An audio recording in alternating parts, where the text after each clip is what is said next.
Dear Markets, from the moment I first came across you, I have been fascinated by you. I probably even fell in love with you.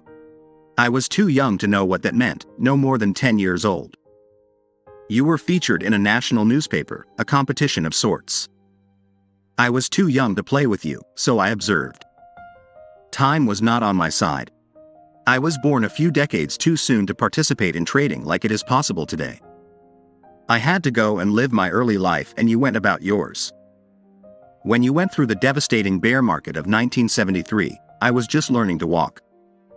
When you roared with anger during the crash of 1987, I was just finishing school. When you took the first steps towards the epic 1990s bull market, I was almost ready. But not quite there yet. So, you sent me a message that would change my life, and I took you up on the invitation, leaving everything behind me to pursue you. I studied you at university, 2 degrees in fact. I toiled for hours and hours, trying to understand you through the eyes of the conventional economic thinkers, through the eyes of Nobel Prize recipients, and through the eyes of well-meaning journalists and experts. I wish you could have told me back then not to bother. You are not an equation to be solved. You are far more complex than a model could ever capture. Over and over, you prove yourself to be the elusive mistress that no one ever truly understands. You are everywhere and you are nowhere. Universal laws do not apply to you. My love for you was deep. You gave me so much joy.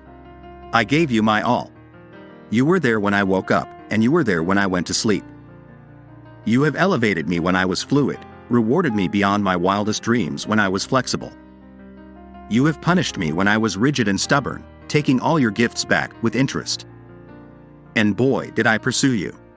I pursued you like a love-struck teenager. I approached you from all angles, from Fibonacci ratios to Keltner channels, to Bollinger Bands, to Trident strategies, as well as mythical vibrations of Gann and Marie math. I developed models of the tide swell in the Hudson River to see if you responded to that. I printed out thousands and thousands of charts, applying lines and circles, trying to find a way to dance with you so that my feet didn't get stamped on so much. I had sore toes, my love. Sometimes my toes were so sore that I had to go to the beach and just throw stones in the water for hours on end, angry that you didn't want to do the tango with me. You gave me sleepless nights. You gave me tears in my eyes, anger in my body, hurt in my soul, and yet I couldn't let you go. I knew there was more to it, and I knew I had to keep looking. I gave you everything because you made me feel alive. You gave me a purpose. You gave me challenges so hard even a drill sergeant would have to give you a nod of respect. And I will always love you for it. You kept me on my toes, like a parent wanting only the best for their child. But you made the lessons obscure. You designed it to look easy. But it was never easy. You made everyone believe that you could be danced with through models, through equations, through indicators, through conventional thinking and through logic. But often there is little logic to you. And I struggled to dance with you for years, until one day by chance you told me your secret. You told me to stop trying to understand you. You told me to understand myself. I stopped trading. I took the time to understand myself, and I came back. And when I returned to the dance floor, you welcomed me with open arms, smiled, and said, "Welcome back, I see you get it now." Did you bring the Band-Aids? And I did. Best loser wins. Preface. How you feel about failure will to a very large degree define your growth and your life trajectory, in virtually every aspect of your life. You may want to close this book and think about that for a while. It is quite frightening how deep that sentence is. What 99% of traders do not realize is that they are looking for answers in the wrong places. Knowledge of technicals, fundamentals, indicators, ratios, patterns and trend lines. Well, everyone knows about them, and everyone loses, except the 1%. What do the 1% do that the 99% is not doing? What am I doing, enabling me to have the success in trading that I have, which the others are not doing? The answer is as simple as it is complex. I am an outstanding loser. The best loser wins. I have conditioned my mind to lose without anxiety, without loss of mental equilibrium, without emotional attachment, and without fostering feelings of resentment or desire to get even. It is because of how my mind works that I am able to trade in the way that I do. My knowledge of technical analysis is average at best. My knowledge of myself is what sets me apart. The true measure of your growth as a human being is not what you know, but rather what you do with what you know. I wrote this book to describe how I transformed myself into the trader I am today, and how I was able to bridge the gap between what I knew I was capable of and what I actually achieved. Best Loser Wins. By Tom Hugard, 2022.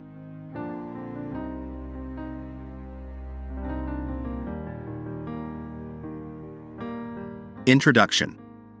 My name is Tom Hugard. I am 52 years old. 30 years ago, I left my native Denmark. I wanted to trade the financial markets and I wanted to do it in London.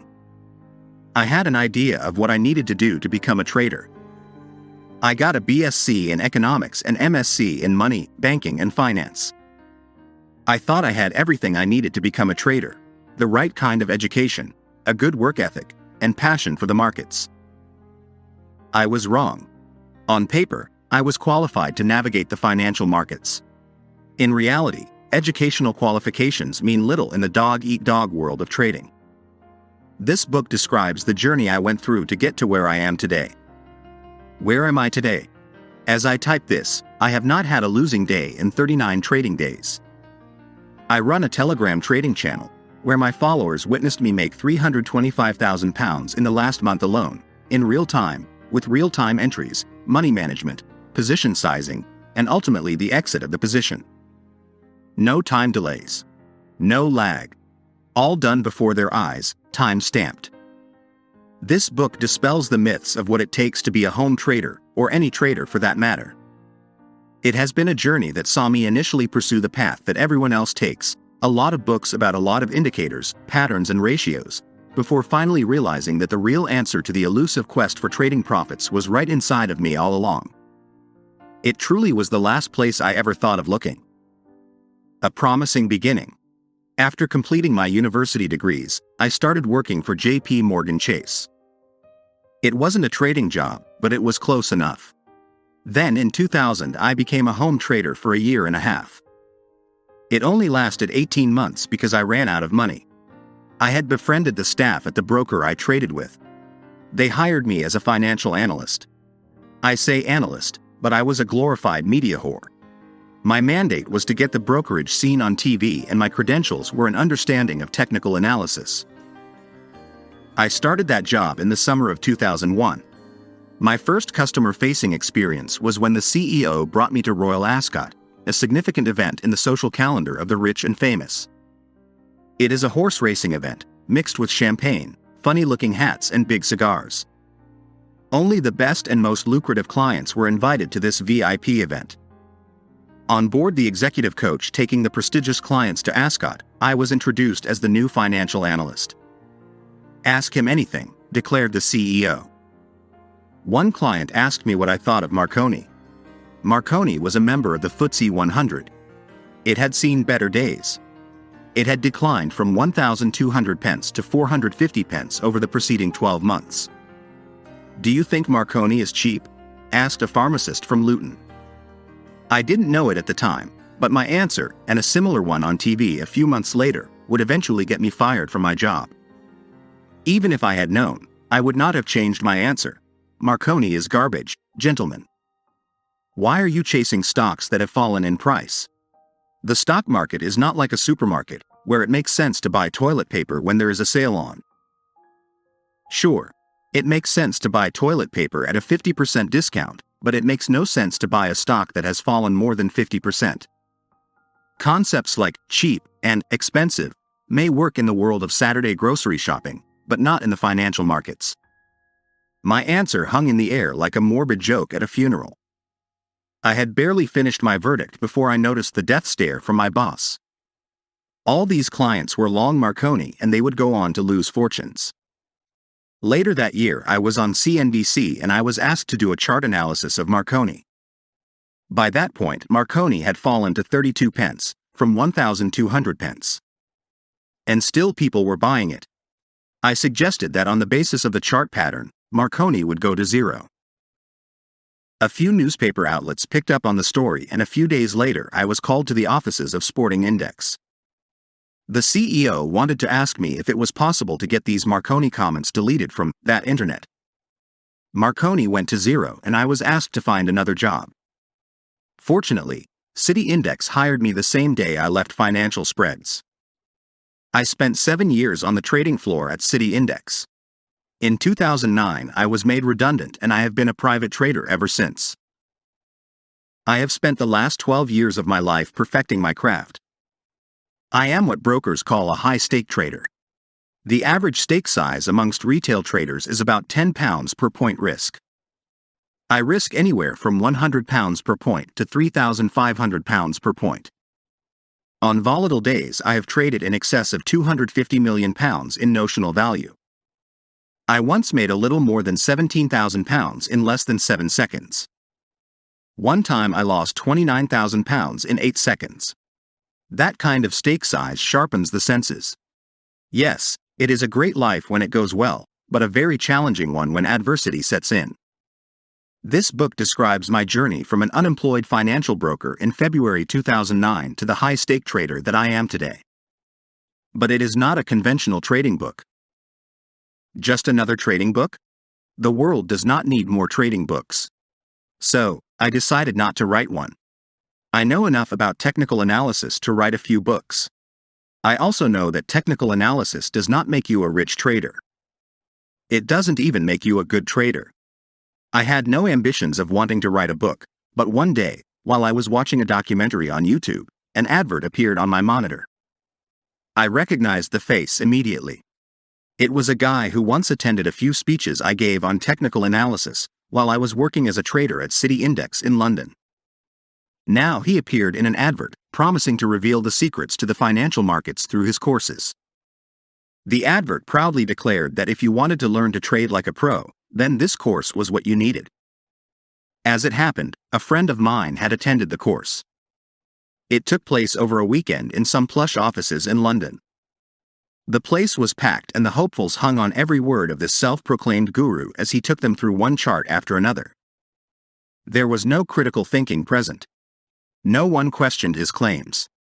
Everyone left that office building on Sunday night thinking they would make a small fortune by the coming Friday. I saw the course notes. It was hundreds of pages of regurgitated material from a standard textbook on technical analysis. There was no original thought behind it. There were no new contributions to the field of technical analysis. Anyone with half an afternoon at their disposal could find the same material free of charge on the internet. More importantly, my friend told me, the guru never missed an opportunity over the weekend to pitch additional products such as personal mentoring and the advanced course. Those who can, do. There is a saying that those who can, do. And those who can't, teach. I don't agree with that. There are many people who can, and who also do. One is not exclusive of the other. Many great doers see it as part of their life mission to pass on knowledge to those around them.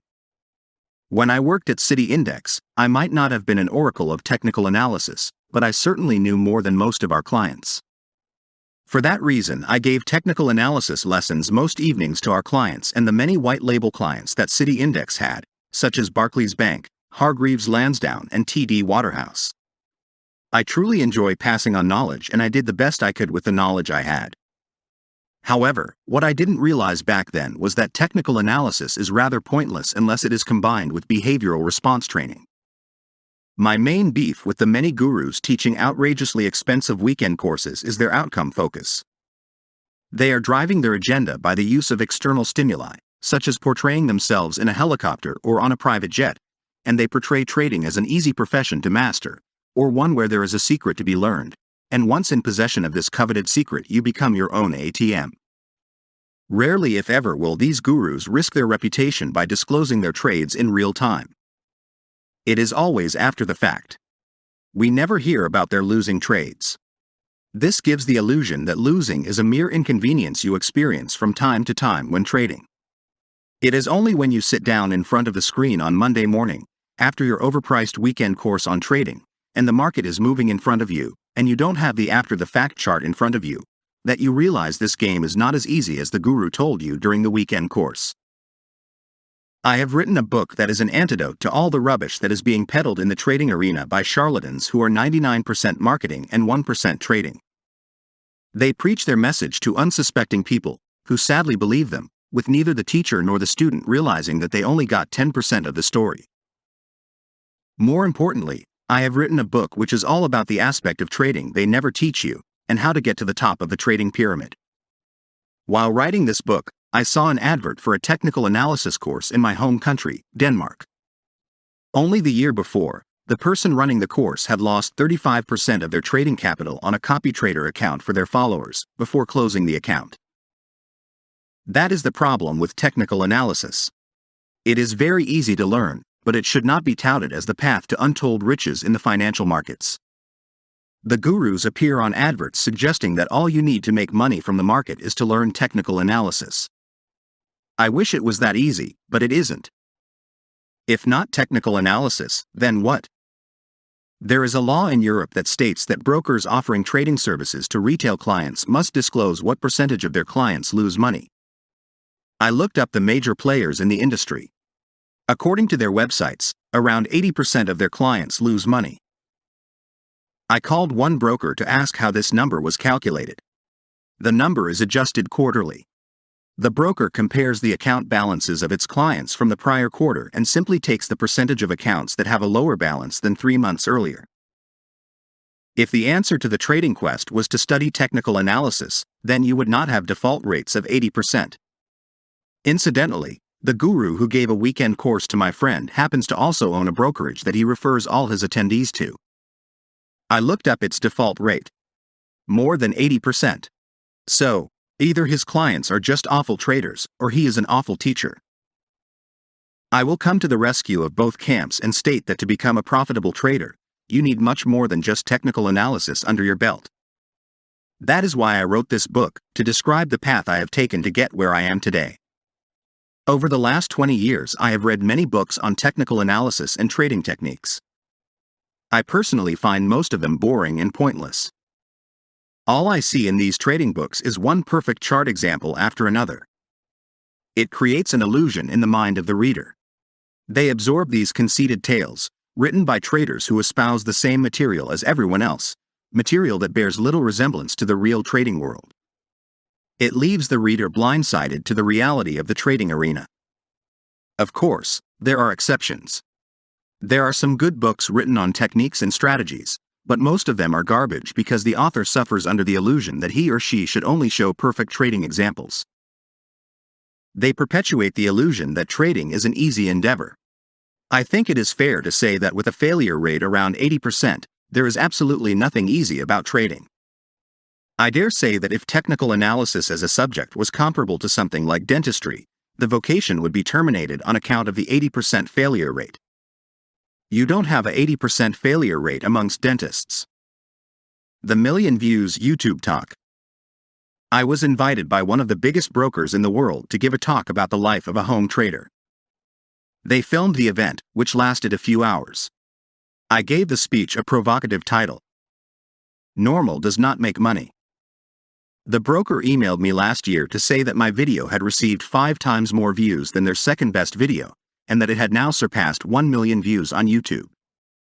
This gave me the confidence to push ahead with the book project, because I could see that my message resonated with an audience that wanted to move beyond the conventional teachings in trading. Although this is not a book about trading techniques, I am not arguing that you can do without technical analysis, or some form of analysis.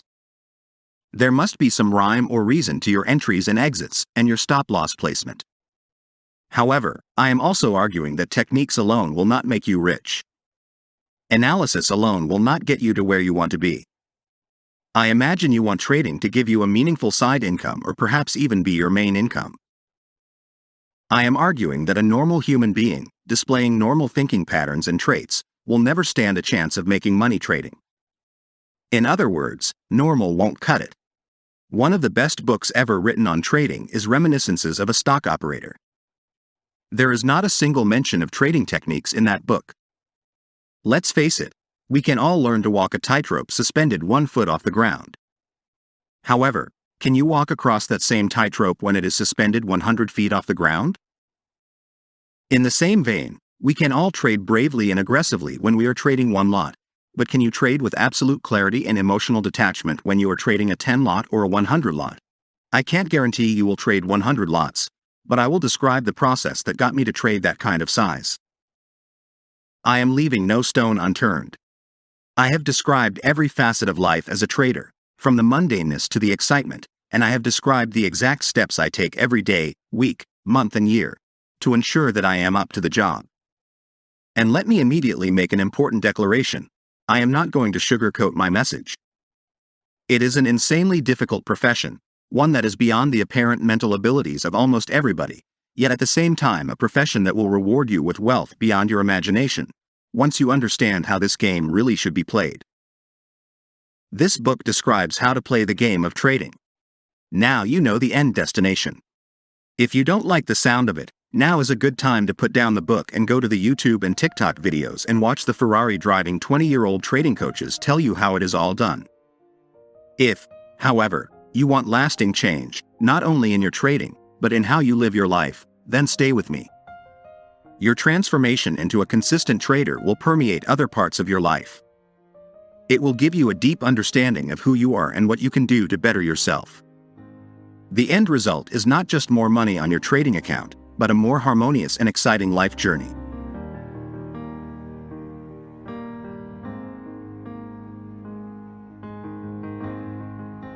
Liar's Poker. My journey as a trader started when I came across a book called Liar's Poker. I was home from school with flu and my dad brought me some books from the library. Liar's Poker was one of them. It is a period piece, written by Michael Lewis, the man behind the book The Big Short, which was made into a Hollywood blockbuster. In Liar's Poker, Lewis describes life as a bond trader during the excesses of the 1980s. In his own words, it was meant to serve as a warning to future generations about the gluttony of the finance industry, as well as a warning to young people wanting to work in the financial industry. I think it had the opposite effect. I suspect thousands of young men and women like me read the book and thought to themselves that Wall Street was the place to be. The book describes a young man traveling from America to Britain to study at a London university and subsequently being hired to work for an American investment bank.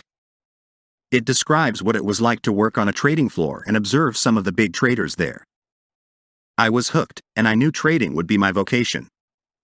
I have since read many other trading books that are perhaps more specific about trading than Liar's Poker, but as a starter book, I could not have asked for anything better. My life changed after reading that book.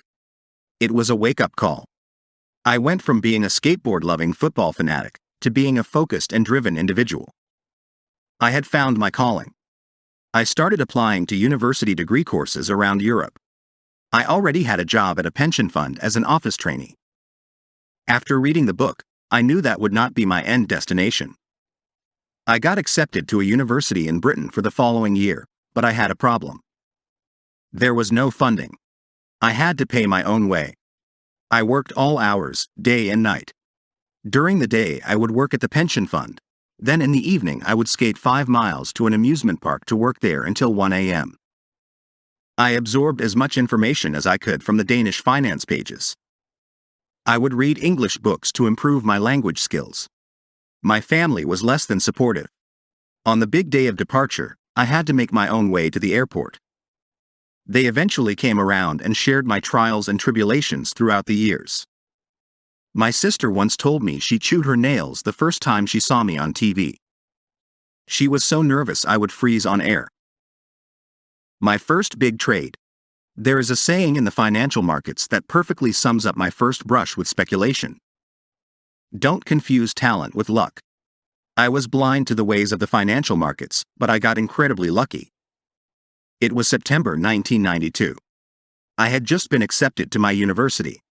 I had worked hard to earn enough money to finance the tuition fees and living expenses for 3 years, although I was a little short.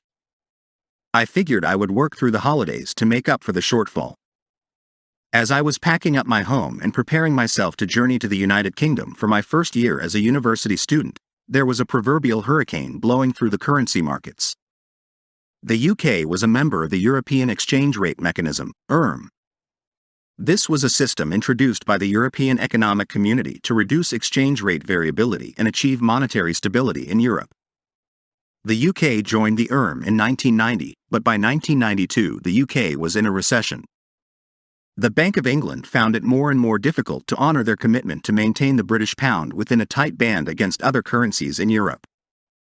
Speculators were actively betting against the pound, thinking that it was heavily overvalued. As I was walking to my local bank in Denmark with my savings, looking to exchange my Danish kroner for British pounds, a major drama was unfolding in the financial markets. It was called Black Wednesday. On the 16th of September 1992, the British government was forced to withdraw the pound from the ERM after a failed attempt to keep the pound above the lower currency exchange limit mandated by the ERM. I found the following information about Black Wednesday on Wikipedia. It sets the tone well for what I was about to experience, and what caused a massive windfall for a 22-year-old aspiring trader. Soros' Quantum Fund began a massive sell-off of pounds on Tuesday the 15th of September 1992. The exchange rate mechanism stated that the Bank of England was required to accept any offers to sell pounds. However, the Bank of England only accepted orders during the trading day. When the markets opened in London the next morning, the Bank of England began their attempt to prop up their currency as per the decision made by Norman Lamont and Robin Lee Pemberton, the then Chancellor of the Exchequer and Governor of the Bank of England, respectively. They began buying orders to the amount of £300 million twice before 8:30 a.m. to little effect. The Bank of England's intervention was ineffective because Soros' Quantum Fund was dumping pounds far faster. The Bank of England continued to buy, and Quantum continued to sell until Lamont told Prime Minister John Major that their pound purchasing was failing to produce results. At 10:30 a.m. on the 16th of September, the British government announced a rise in the base interest rate from an already high 10% to 12% to tempt speculators to buy pounds. Despite this and a promise later the same day to raise base rates again to 15%, dealers kept selling pounds, convinced that the government would not stick with its promise. By 7 o'clock that evening, Norman Lamont, then Chancellor, announced Britain would leave the ERM and rates would remain at the new level of 12%. However, on the next day the interest rate was back on 10%. This was of course all unbeknownst to me, yet it had a material impact on my studies. Had I walked down to the bank just a few days earlier, I would have had to pay close to 12 Danish kroner for £1. By sheer luck I walked straight into, and benefited from, one of the biggest modern-day currency crashes, and I was able to convert my Danish kroner at an exchange rate of about 9 kroner to the pound. I made an extra £4,000 from my savings. My annual budget with tuition and lodging was £2,500. Uncle George made my university education debt-free. Although the day was called Black Wednesday, many historians argue it was a Golden Wednesday, because the cheaper pound attracted investment. It set the stage for an economic growth spurt in the United Kingdom. The price of a hot dog in Paris. I wasn't the only one who made a life-changing amount of money that day. George Soros made $1 billion. It cemented his name as one of the greatest speculators of all time. And he wasn't the only one who had noticed stark value differences between the European currencies before that fatal day in September 1992. Another trader had too. Actually, he wasn't a trader at all. He owned a printing company in East London. We shall call him the Englishman. When I started working in the City of London, I heard the story of a client who had been holidaying in France. During a visit to Paris, he found himself buying a hot dog at a corner stand, down by the Eiffel Tower. When it came to pay for the goods, the price for the hot dog was so shocking to our Englishman that he was thinking the hot dog stand owner was trying to cheat him.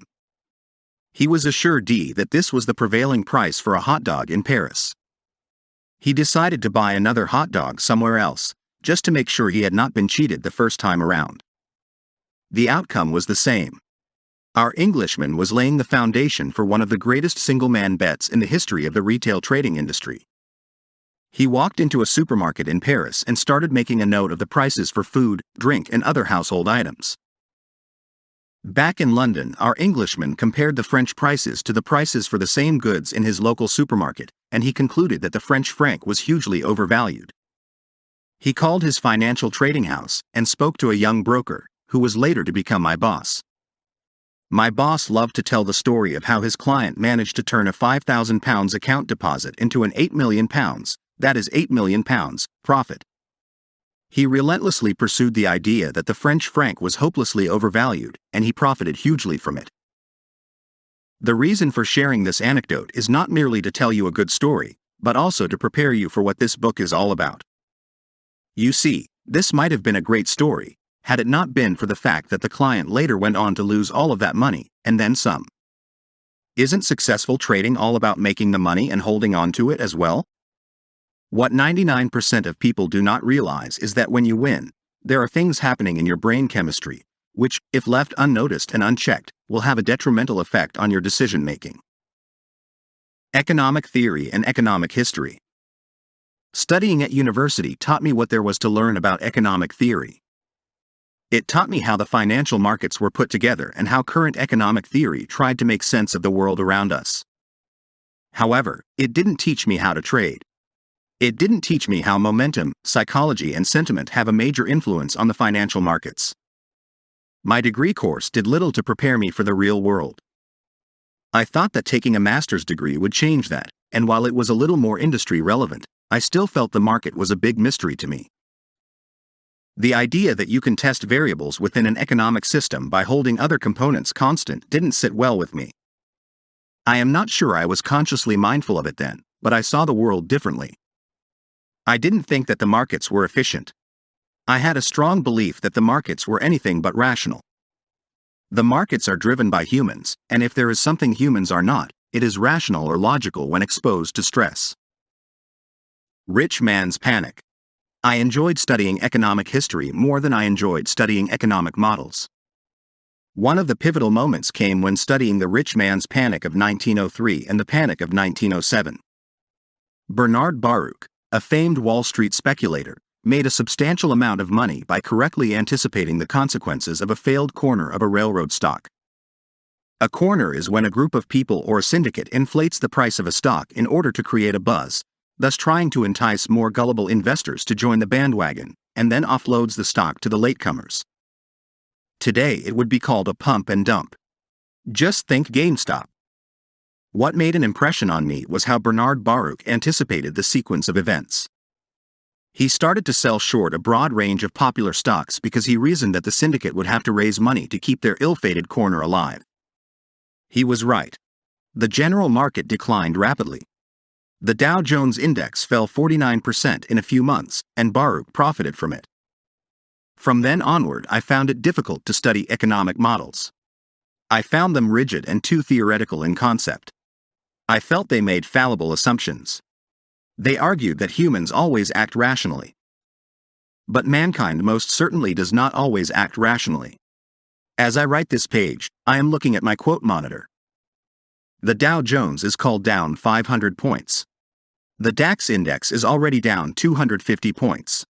Why is that? I hear you ask. It is because there is a serious virus called coronavirus spreading through the world.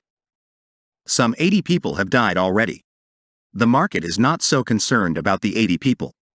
The market is concerned it is going to get worse. The markets are all about perception, sprinkled with economic reality. I don't understand the fundamentals behind a virus, and I don't need to. My job is not to understand the implications of a virus. My job is to understand the players in the market and what they are feeling. They are scared, and I have spotted their fear. So, of course, I am short. I am not short the market because I think a virus is going to wreak havoc on the global economy. I am short because I think they think something terrible is about to happen. Whatever happens, my job is to read the sentiment and to keep my own emotions in check. That is essentially what I am going to teach you in this book. I am aligned with reason when it comes to explaining bull markets and bear markets. The health of the underlying economy will drive a market up or down. However, as a day trader, I need to have a mental flexibility that is never described or accounted for in economic theory. I also need to know when to hold and when to fold, as Kenny Rogers sings in The Gambler. Am I a gambler? If I say yes, you might think there is no difference between me and the guy who visits a casino for a bit of excitement. What if I were to tell you that I make more money than the average professional football player, And I do so not because I am gifted with special abilities to read the markets, but because I have learned to control my emotions. I am not an unemotional sociopath. I feel. I love. I cry. I ache. I mourn. I laugh. I smile. You can be a nice guy and still finish on top. But you do need to learn to think differently than the 99% does when you are trading. We will get to that soon enough. JPMorgan Chase. After my graduation, I interviewed for many graduate jobs within the banking and finance industry. I didn't get my dream job, working as a trainee trader, but I did get a good job working for Chase Manhattan Bank, later called JPMorgan Chase. It was an invaluable experience. I arrived with a bag full of enthusiasm. Working for an American investment bank was probably the best thing that could have happened to me. I was able to channel my enthusiasm for the financial markets into my work. I worked with portfolio analysis and performance benchmarking, which meant I was able to observe the financial markets unfold before my eyes every single day. I happened to sit right next to a Bloomberg terminal. I loved that machine.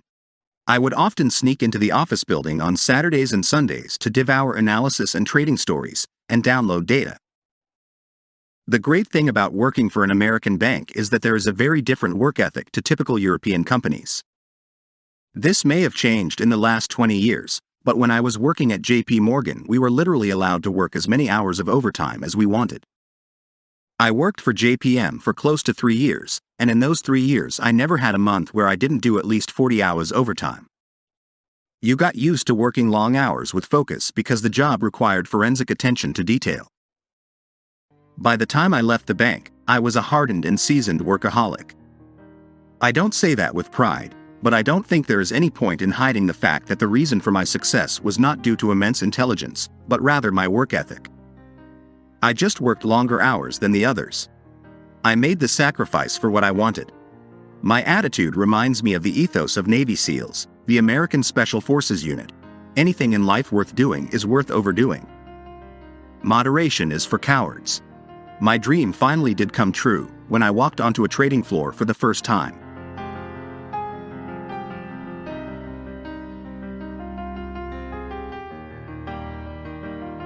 The trading floor. Walking onto a trading floor is a special experience. I vividly remember being interviewed for a trading job after my university graduation. This took place on the trading floor of Handelsbanken, the Scandinavian bank, and the guy who interviewed me was the head of trading. I could tell that he was intensely focused on something else, and I was an inconvenient distraction. I have been in that situation many times in my trading life.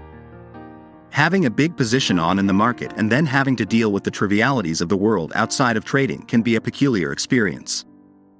Boxing Day 2018 is a great example. I was trading the biggest one-day rally in the history of the Dow Jones Index while eating Christmas pudding. I had to hide my mobile phones under the dinner table so as not to offend my host, and I had to fake numerous trips to the toilet so I could watch the chart on one phone and the broker platform on another. I arrived at the trading floor of financial spreads with a very different attitude to most of my colleagues. As I know many of them will read this book, I owe it to them to explain that I am not accusing them of being lazy. I had lots to learn, including the fact that when the markets are quiet, there really isn't much for brokers to do. What I found was that people would sit around and read the newspapers or comic books. If the phone didn't ring, you could hardly force a broker to do anything. I think this was the biggest culture shock I experienced, the contrast between a normal office job and a trading floor. Working on a trading floor is intimidating at first. As the months go by, you become immune to the money-changing hands. It is all just numbers on a screen. I once walked in at 6 a.m. to find that a Russian client was on a margin call for $10 million. I quickly calculated that it would take me 133 years on my current salary to make $10 million. By 7 a.m. he had wired the funds over. This was a private trader. I was in awe. Inspired. There is a unique atmosphere present on a trading floor. When it is busy, it is nothing short of a gigantic melting pot of human emotions. I once saw a colleague of mine kick his PC so hard, repeatedly, that IT engineers had to come and replace it. It is hard to fathom that the financial markets are a complex mechanism if you just look at what is happening on a trading floor. It reminds you more of a local market stall on a busy Saturday morning in any given town anywhere in the world, where one stall owner is trying to outvoice the next. When you witness the raw, uncensored emotions that unfold before your eyes on the trading floor, it is difficult to see how that fits into a finely tuned global economic environment that makes up the very fabric of our modern society and civilization. Impulse buying, panic selling, holding on to losses, refusing to admit defeat, greed, stupidity, stubbornness, despair, tears, abject depression, exhilaration and excitement are all on display here, and all in quick succession of each other. I worked for financial spreads for a year and was then asked to leave. The same day I was headhunted to City Index, which was owned by ICAP, the biggest U.S. government bond broker in the world. City Index had about 25,000 clients, of which 3,000 were active most days. These clients would trade currencies, commodities, stock indices, individual stocks, options, bonds and anything in between. I must have witnessed tens of millions of trades in my career, executed by thousands of people. Very few, if any, of them stood out, and if they stood out it was for all the wrong reasons. For every success story, I can tell you 10 horror stories. No memory of the great traders. I recently spoke to a friend of mine, who is the CEO of a trading company in London. I asked him if there were traders who had stood out during his 30 years working on trading floors. He said that over the years he had witnessed many bizarre things, but in terms of good traders, he had seen very few. Here is a man who has spent his entire adult life on trading floors, yet he is incapable of remembering people who did well. We are talking about a percentage of successful traders so infinitesimally small that it makes you wonder why anyone would want to trade in the first place, or if anyone could ever get good at this profession. The conversation with him went as follows. Tom, you have worked in the contract for difference, CFD, industry for 30 years. You must have seen some good traders along the way. Can you tell me about them? CEO, I wish I could. I have seen many people make a lot of money, but very few manage to keep the money. I started in the industry at a time when CFD trading was not a mainstream tool. It was mostly very wealthy people or people who worked in the industry that had CFD accounts. These clients back then often traded as part of an old boys club kind of network. It meant they mostly traded specific shares and some commodities. Back then trading was nowhere near as prolific as it is today. Tom, were they good traders? CEO, no, I would not say they were. We had clients who were well-known personalities in the city, and their personal trading was often atrocious, even though they were hedge fund traders or fund managers. It was almost as if they lost their discipline when trading their own money. I am certain they would not be allowed to trade for their clients in the manner they traded for themselves. Today we have far more smaller traders, but the pattern is remarkably similar between a small trader and a large trader. Almost all clients have more winning trades than losing trades. As such, you could argue that they are good traders. However, they tend to lose more, much more, on their losing trades than they win on their winning trades. The ratio is that for every pound they win, they lose about £1.66. Tom, how does a CFD broker make money out of that? CEO, well, believe it or not, we want our clients to win. I have a network of contacts in the CFD industry. I regularly meet with CEOs of competing companies. Although we are competitors, and we would do anything to outmaneuver a competitor, we do have one shared wish. We wish our clients would trade better. We try our best to help them. We give them every tool under the sun. We give them favorable spreads, and we give them new services. We give them sophisticated charting packages. We give them data. We give them analytical tools to measure their performance. In short, we do absolutely everything we can to ensure they have all the tools they need to make money. And then we let them trade. The problem is that most smaller accounts tend to lose within a short space of time. Trust me when I say I wish it was different. I don't know what more we as brokers can do for our clients. We prefer clients to make money because there is clear evidence that those who trade and win carry on trading. That is better for business. The truth of the matter is that you can clearly see the difference between a consistently profitable trader and a normal trader. Their approach is very different. Tom, how can you tell whether someone knows what they are doing? CEO, there are a multitude of parameters that we may look at. If I have to narrow it down to the 5 most important factors, it would be these. 1. Account size. 2. Trade frequency. 3. Ratio of time spent holding winning trades versus losing trades. 4. Adding to winning or adding to losing trades. 5. Trading with a stop loss. Someone who opens an account with anything less than £100 will, with a very high degree of certainty, lose that money, sadly. Someone who trades everything and anything, i.e., overtrading, will eventually lose their money. Anyone who is unable to hold on to their winners, but holds on to their losing trades, will eventually lose their money. Anyone who adds to their winning trades will catch our attention, positively, but anyone adding to their losing trades will, with near certainty, lose their account deposit at some point. Anyone trading without a stop loss will follow that path too. We sadly see it all the time. As you can see, as brokers we do everything we can to help people make money, but people are people, which means they will find a way to self-sabotage. Conditions 20 years ago.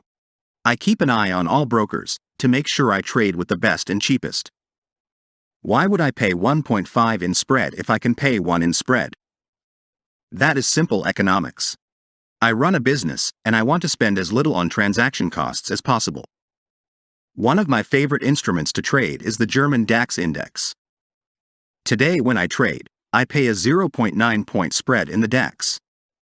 However, when I started trading some 20 years ago, the spread intraday in the DAX was 6 to 8 points.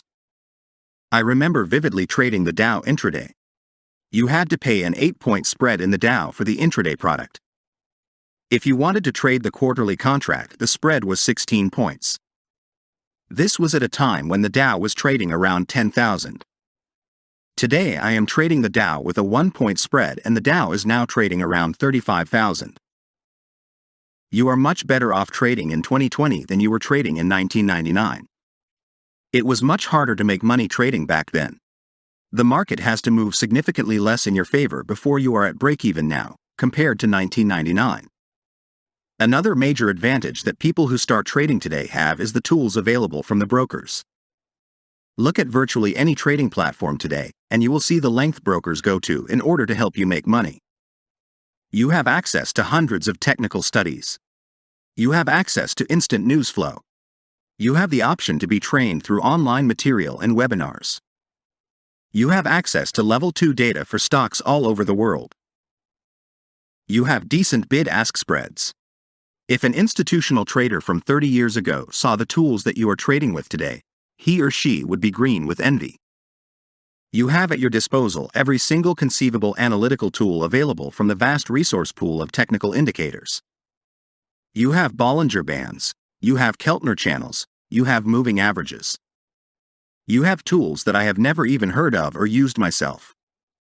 Suffice it to say, every broker in the world has spared no expense in their effort to provide you with every opportunity to make as much money as you possibly can out of the markets. But it matters nothing. Most people will fail. The failure rate is astronomical in the trading industry. No one is immune to statistics. Normal is a loser. There is something inherently wrong with the approach of people who are trading. We have to assume that most people in society are normal, well-adjusted human beings. Their pattern of behavior, while leaving room for personality, is most likely very similar. From cradle to grave, from morning to night, from one year to the next, the average person is engaged in a remarkably similar pattern. Pattern of thought, pattern of action, pattern of hopes and dreams, fears and insecurities. We call that person normal. If normal is the familiar pattern, and if normal is opening an account with a CFD broker and proceeding to lose the money, sooner or later, then normal is simply a representative of everyone else. Everyone who is normal will end up losing. Is that a push too far? Let us look at the evidence. Let us take a look at the norm for a typical CFD trader in the retail trading space. Even though your broker makes all the tools under the sun available to you, no one is immune to the statistics of the financial markets. Unless you have gone through some sort of structured training, or you have been schooled by someone who is walking the path you yourself want to walk, or you give this endeavor some serious thought, you will most likely fail in the financial markets. Look at any broker website in the European Union, and you will see the failure rate. Brokers are obliged by law to post this on the front page of their website. Here are some of the biggest and most well-known CFD brokers in the world, and their failure rates. IG Markets is 75%. Market.com is 89%. CMC Markets is 75%. Saxo Bank is 74%. FX Pro is 77%. I know you like to think you are different. However, in the eyes of the financial markets, you are statistically like everyone else. You can look at the top 10 brokers of the world and the statistics do not change. You can look at CMC Markets, you can look at IG Markets, you can look at Gain Capital, or you can look at any one of the top tier or second tier CFD brokers. No one will have a failure rate less than 70%. Normal is not good enough. Tools do not make you a top trader. Techniques do not make you a top trader. If you want to be a good trader, if you want to achieve the level of success that you know is possible, you immediately need to stop thinking that the path to riches in trading has anything to do with the tools or techniques you are using. Yes, of course you need a strategy. Yes, you need a plan. Yes, you need to understand the markets. So, what is this book all about if it is not about tools and strategies? Well, let me address that question from a different perspective. Let me address it from the perspective of the people who work in the industry as brokers and sales traders and as marketing people. Do they trade? I would say it is likely they do not. Yet, traders are taking advice, guidance and training from them. They being guided by people who are no better at trading than they are. It reminds me of Fred Schwed's book, Where Are the Customers' Yachts?, in which he says that Wall Street is the only place in the world where people who arrive to work by train and bus give advice to people who arrive by limousine and helicopter, slightly paraphrased for a more modern touch. Traders are being guided by people who can't trade. Wrong focus. When you go to trading shows, read trading magazines or look at the online education materials on broker websites, 100% of the focus is on what I call how to. How do I scalp? How do I swing trade? How do I day trade? How do I trend follow? How do I trade the foreign exchange, FX, market? How do I use Ichimoku charts? How do I trade with moving average convergence divergence, MACD, or stochastics? This is perfectly normal. The trade shows and magazines are geared towards providing the solutions that most people believe they need in order to make money in the financial markets. The brokers are following the same path. They provide the information that they think traders need and that traders think they need. Newcomers to the industry of trading are often guided by the very people who are likely to set them off on the wrong path. They are led to believe that it is all about technique and strategy. No one is preparing them for the fact that it isn't strategy that will set them apart from other traders. It is how traders think about their strategy and their ability to follow the strategy that will set them apart. Do you not wonder if this is the right path for you? Do you not wonder about the futility of dedicating all your resources to one pursuit, when virtually everyone who walked that path before you has failed? You should. You really should ask yourself what makes you different to the 90% of traders that do not make money. If you are normal, as in you do what everyone else is doing, then you won't make it. Normal won't cut it. The organizers of one of these trade shows invited me to give a talk. This show was in London, and I was told I could talk about whatever I wanted. I decided to give a talk about the disastrous failure rate in the trading industry. My argument is that if 90% of all CFD accounts lose money, the problem is a human problem. I feel I am making a reasonable assumption when I say that everyone opening a CFD account is a normal person with a normal way of thinking. There must be something inherently wrong in the way normal people think and act that makes trading so unsuccessful for them. It should be easier than ever to make money trading. I mentioned previously how small today's bid-ask spreads are compared to 20 years ago. Therefore, it should be easier than ever for traders to make money. However, it isn't. People are still struggling to make money trading. My main premise of this book is to get to the bottom of this conundrum. The approach I have taken is centered around the following facts. 1. It has never been easier to trade. The IT infrastructure is superb for traders. 2. The spreads have never been lower. 3. The margins have never been more favorable. 4. The tools have never been so readily available. 5. The brokers have never done as much for their clients as they do now. 6. The stock indices have never been higher, meaning there is volatility. To reiterate, I assume that people who open trading accounts are normal, well-adjusted human beings, without using this as a slight or an insult, who are perfectly capable of functioning within society. The questions I want to ask and answer are these. What does normal behavior look like? How can I avoid being normal when I trade? If we assume that 80 to 90% of people trading are normal people, I want to avoid acting like they do. Are you normal? My argument, provocative as it is, asks an essential question. Are you thinking like everyone else is thinking and approaching trading like everyone else is approaching trading? If so, you will have a problem. If you think like everyone else, is it so strange that you get the results that everyone else gets? Let us take a look at what normal behavior is. Normal behavior is to engage in a never-ending cycle of education, looking for the next new edge. I knew from the moment I read Liar's Poker that I wanted to be a trader, but I never had any formal training in how a good trader behaves. Why should I? I was always told that a good trader buys low and sells high. But every time I bought low, it always went lower and lower. So what kind of advice was that? And yet this is the advice we listen to when we start. This is the benchmark, and if this is the benchmark, then it is a miracle that it is only 90% that are losing. It should be 100%, because buying low and selling high is a sure recipe for ruin. People will attend weekend courses hoping to learn secrets.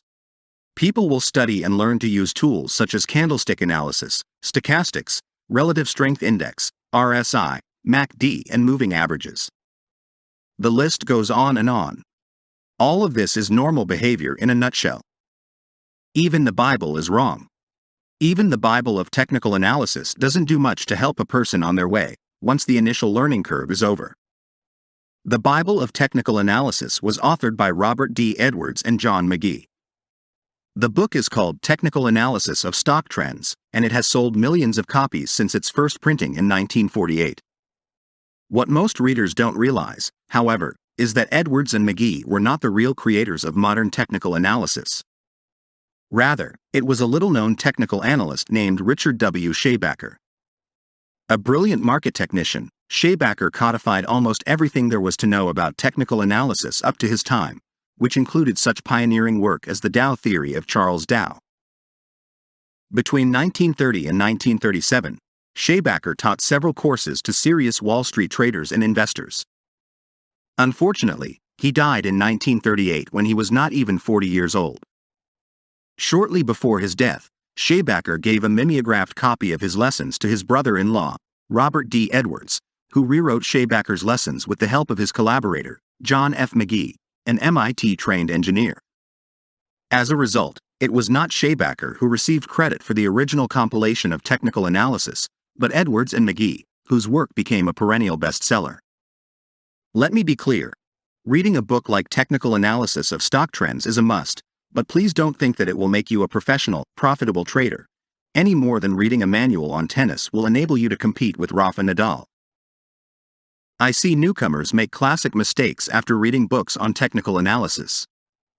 They will study indicators such as RSI and stochastics, and they will excitedly declare that a market is overbought or oversold. What they don't realize is that overbought is an emotional expression for a psychological conceptualization of expensive. The people reading a stochastics chart are led to believe, through a mathematical manipulation of data, that the market is now expensive and it should be shorted. The same can be said for oversold. It is another way for the mind to tell you that the market is cheap and that there is value associated with it. I'll give you an example. Yesterday was a particularly bearish day in the Dow Jones Index and the German DAX 40 Index. I was short all day and I had one of my better days, all verified and documented on my Telegram channel. It was the 1st of October 2019. Towards the end of the day, when the Dow Index was falling even lower, a student of mine contacted me and asked me a very alarming question. The conversation was in Danish, and I have translated it here. Tom, have you seen the stochastics indicator? It is deeply in oversold territory. Do you think it is a good idea to buy now, ahead of the close? I reply, I am short. Maybe you should ask someone else. He goes on to express his absolute shock that I am short, and a little later he goes on to state that he has bought the Dow at 25,590. Of course, when there is a buyer, there is a seller. However, I am not convinced that buying the Dow Jones Index 10 minutes before the close, on a day where it has fallen 400 points, is a good idea. It reminds me of the kind of thinking I would have done 20 years ago. Not today, though. If I buy the Dow on a weekday, just before the close, it is to close a short position. I value my sleep too much to carry a position overnight. I said to him, "You had all day to find a short entry. What are you hoping to achieve by being a buyer now? Are you thinking that because it has fallen 400 points, now it is cheap, and maybe just before the close, you may see some buying of these cheap stocks?" I used to think like that too. That was when I was not profitable. The Dow didn't rally into the close. There was no bounce. I am sure my student didn't lose a lot. It wasn't so much his wallet I was concerned about, it was his way of thinking. That is what this book is about. It is about making you think the right way about the market. That is where the 80 to 90% of losing traders tend to go wrong. Close the school. If trading was a school, it would be closed. No school or university could function if 90% of its students failed their exams. We are all pretty much normal people. We fit in and function well within the fabric of modern society. If every person engaged in trading is a normal human being, and I assume they are, meaning they are well-functioning, intelligent, considerate, hardworking, then why is there a 90% failure rate in our industry? That doesn't make any sense at all. Usually when people work hard at something they will succeed, or they will see some degree of success. That doesn't appear to be the case with trading. Other professions do not have a 90% failure rate. If you go to the dentist, and you are told there is a 90% chance he will not be able to fix your teeth, you are out of there like a shot. Yet, those are the odds that face a private trader. But it doesn't have to be like that. As traders, we tend to engage in a never-ending, predictable cycle. We trade well for a while. We are happy. Our discipline weakens. We lose money. We strengthen our resolve, and we get more education. We do well for a while. We lose money. We stop, sometimes for a while, sometimes permanently. Sound familiar? The sad part about this cycle is that everybody has good spells in trading. Everybody has periods when they make money. Everybody has their moments. I am sure you have too. So what happens? What happens is that 99% of people do not know how to lose. The emotions they experience when they lose cause them to act in a manner which is not in their own best interest. Emotions are response-driven. Say you hear a funny joke, and you laugh out loud. That is an emotion. When you hear the joke the next time, you don't laugh. Your mind has become habituated to the joke. When you fall in love with a beautiful man or woman, you experience strong emotions, and your inner life is in beautiful turmoil. When you see that person, you just want to express your love for him or her, and be united with them, gaze into their eyes.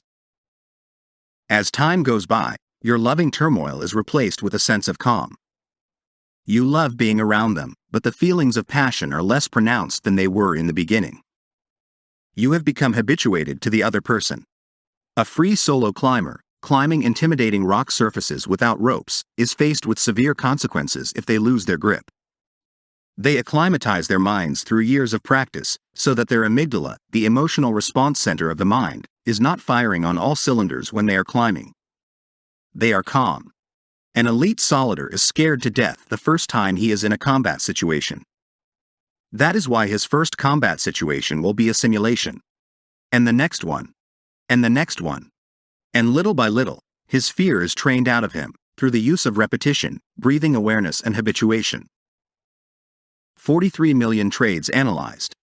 There is a piece of research that makes for very interesting reading. It was the brainchild of an analyst called David Rodriguez, and it is brilliant. Rodriguez worked for a major FX broker, and he attempted to find out why there was such a high failure rate amongst its clients trading currencies. The broker had some 25,000 people who traded FX daily. Rodriguez investigated all the trades executed over a 15-month period. The number of trades was truly staggering. The 25,000 people executed close to 43 million trades. From a statistical point of view, that created a statistically significant and immensely interesting sample space to investigate. Specifically, Rodriguez and his colleagues looked at the number of winning trades. I would like to give you an opportunity now to think about how many trades were winning trades and how many trades were losing trades. You can represent it as a percentage of the overall 43 million trades. If you feel it has any influence on the answer you want to give, I can tell you that most of the trades were executed in euro-dollar, sterling-dollar, dollar-Swiss and dollar-yen. However, the vast majority of the trades were executed in euro-dollar, where the spread is very tight. Unfortunately, that doesn't seem to make much of a difference to the outcome. 62% of all the trades by the broker's clients ended in a profit. That is a little more than 6 out of 10 trades. That's a good hit rate. A trader with a hit rate of 6 out of 10 should be able to make money from trading. Of course, it does depend greatly on how much he wins when he wins and how much he loses when he loses. Therein lies the problem for the 25,000 people. They were very successful in terms of hit rate. Yet when you look at how much they made on average per trade and how much they lost on average per trade, you soon realize that they had a major problem. When they won, they made about 43 pips.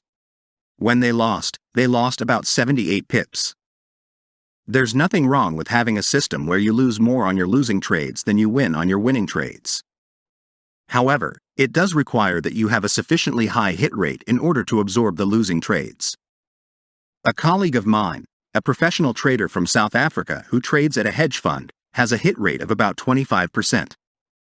I tell his story in greater detail later in the book, but let me explain the term hit rate in the context of his hedge fund. When his hedge fund loses on a trade, they lose 1x. When they win as high as 25x. It stands to reason that my friend is immensely profitable even though he doesn't have a convincing hit rate, at least not from a traditional perspective. What I find particularly interesting is how much bad advice there is in the trading industry. You will often hear traders talk about risk-to-reward ratio, which in itself is fairly innocent, unless the trader takes it literally and applies it on a trade-by-trade basis.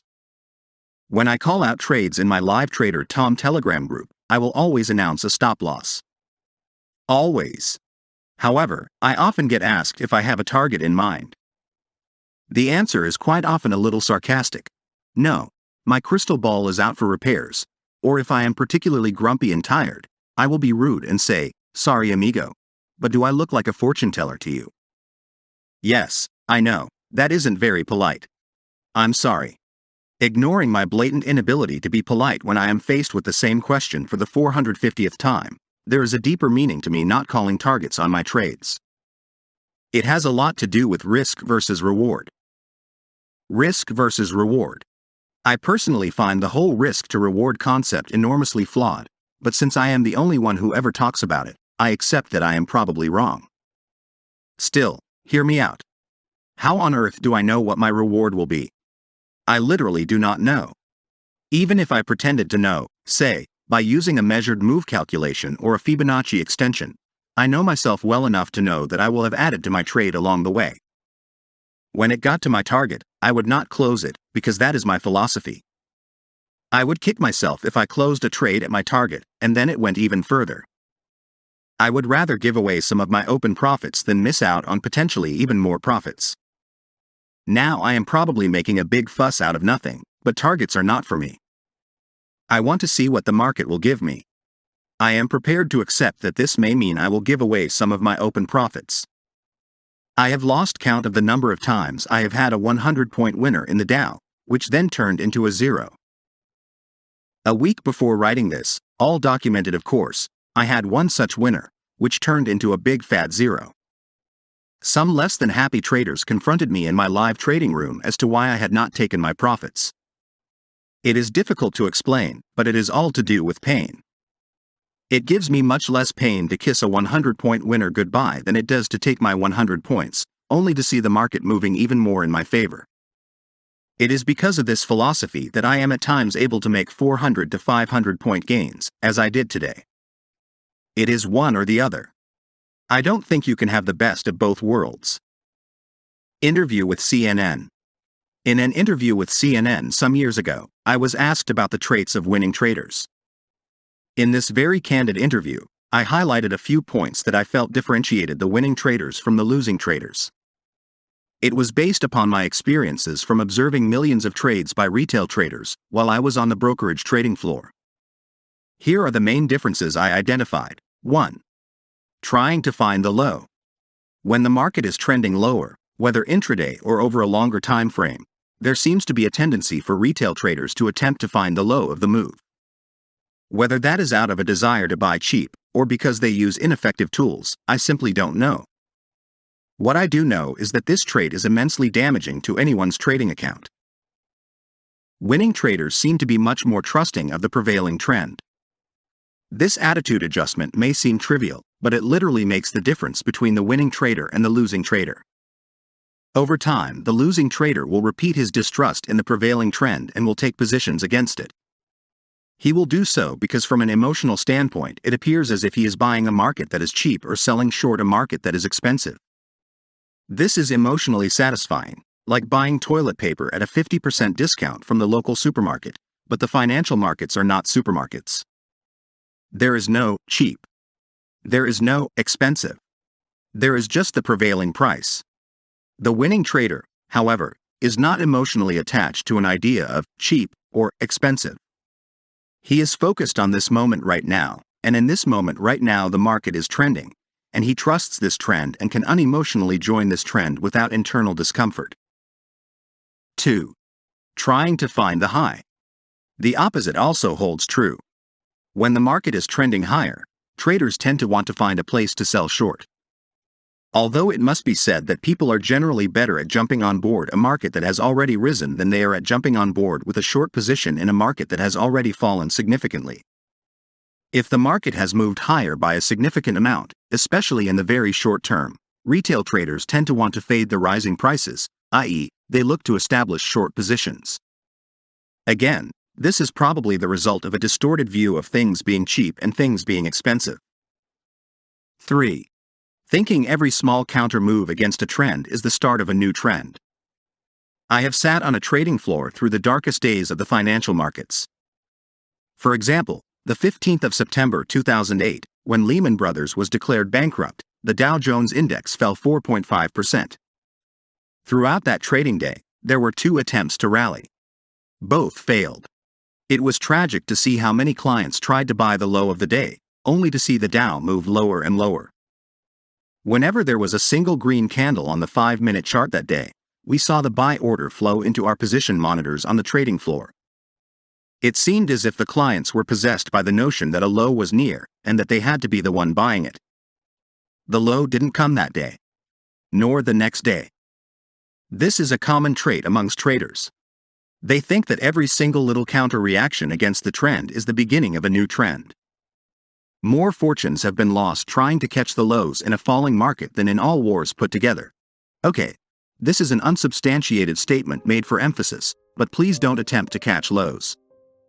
It seems obvious to me that newcomers and probably also some seasoned traders, profitable or unprofitable, believe that successful trading is all about charts. This belief is a detriment to their accounts because no one ever took the time to tell them otherwise. No one told them, or thought to tell them, or knew enough to tell them, that actually focusing all your time on your charts is a mistaken strategy. We'll look at this further in the next chapter.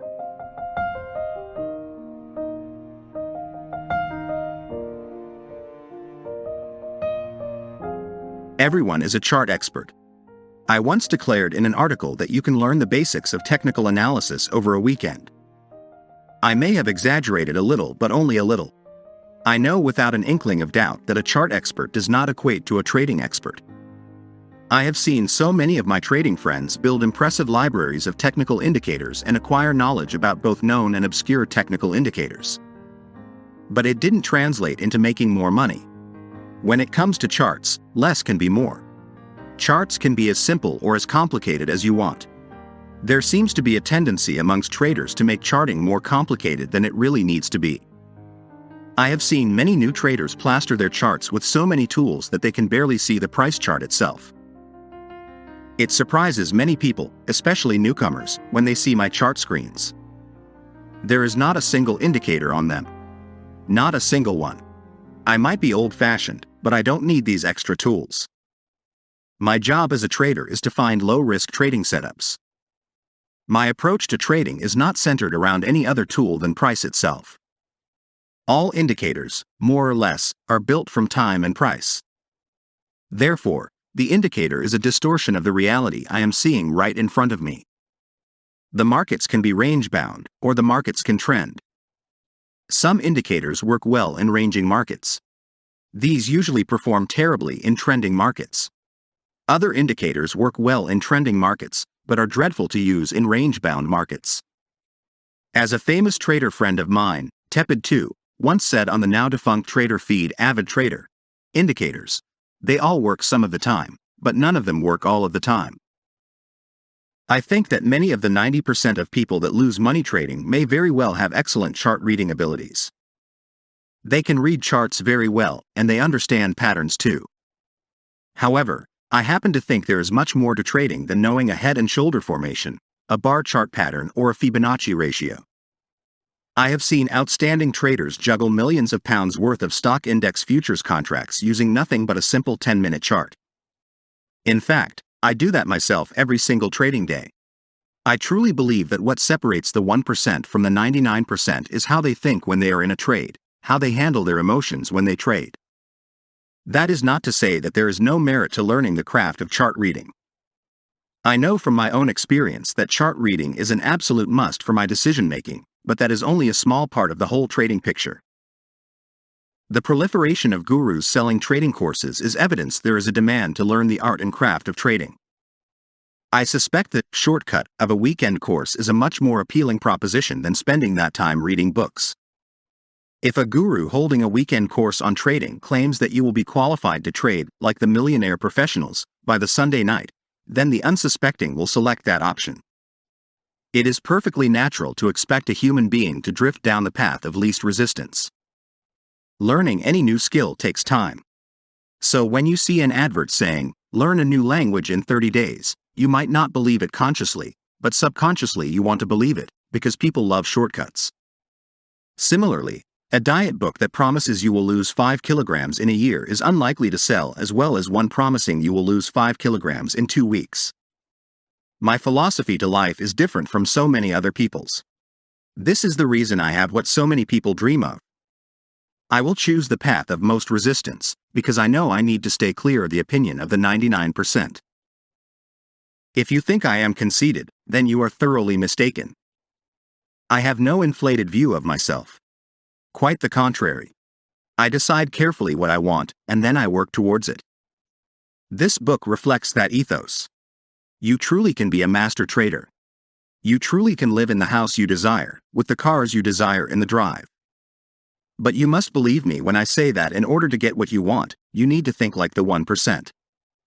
In fact, you don't even need to think like the 1%. You just need to not think like the 99%. The following trade is a good example of how mindset trumps technical analysis any day of the week. In this example, I short the German DAX 30 index. I get stopped out for a loss. I kick myself, because my stop loss gets exceeded by a point or so, only to reverse back in my favor. My stop was too tight. Rather than lose my composure, I dismiss it. Let me pause for a second. Do you know why some athletes let out a shout of frustration when they are not performing well? I thought about it for a while, after I saw Serena Williams shout when she lost an important point in a Wimbledon tennis final. I think they let out a cry because it is a way to reset the mind, to come back into balance and get into the zone again. The act of letting out a cry helps them get rid of the frustration and find their inner peace and balance again. I re-enter a short position at 14,479.80. The screenshot below is from the time of the trade. The chart at the time of the trade looks as shown in Figure 1. The DAX had gapped up. Did you know that only 48% of all gaps get filled on the same trading day? By the third trading day after the gap, 76% of gaps were filled. Why am I telling you this? Don't believe trading books stating that all gaps get filled. They do not. I short the DAX because the second bar on the chart is an inside bar from the first 10-minute bar at the open. The third bar close below the lowest point of the inside bar. Now I have a sell signal, because the first bar's high is at the same price as a prior high, a double top. I have a stop loss in place. I have done my job as a trader. I have identified a low-risk entry point, and I have placed my stop loss. At this point in time, I am at the mercy of the markets. Maybe this will be a great trade. Maybe it won't. Who knows? No one knows. Before I carry on, I would like to ask you a question. It is a question for you to ponder upon. Say you believe in the whole risk-to-reward argument, and you decide that you have a 40-point profit target. You decide upon a 40-point profit target because you risk 20 points. So, you argue that risk-to-reward is 2 to 1, 2 units of profit for 1 unit of risk, which sounds good. It all sounds great, and there is virtually no textbook on trading that would argue against it. But I am arguing against it. I want to ask you some simple questions. If you make 40 points on this short position, and the market continues in your favor, how will you feel? How will you feel if a few hours later you see the market down a further 100 points from your exit? I think the risk-to-reward concept has been designed by an academic who does not understand risk and the mind's association with risk. I think this academic has created a method to keep his mind at peace, in order to avoid pain. 50 minutes later, the DAX is filling the gap. This is shown in Figure 2. The position is in profit. A colleague of mine has followed my trade. The chart is looking good for us. We are in a conversation about the trade. It goes like this. Friend, I am tempted to take my profit. Do you have a target for this trade? Tom. Amigo, I don't trade with targets. Let's see what the market will give us. Stop loss is at break-even. We can't lose. Friend, yes, I know. But yesterday was a poor day of trading. I lost 150 points. I read the market poorly. I had an idea, and the idea didn't work out. Either way, I lost 150 points.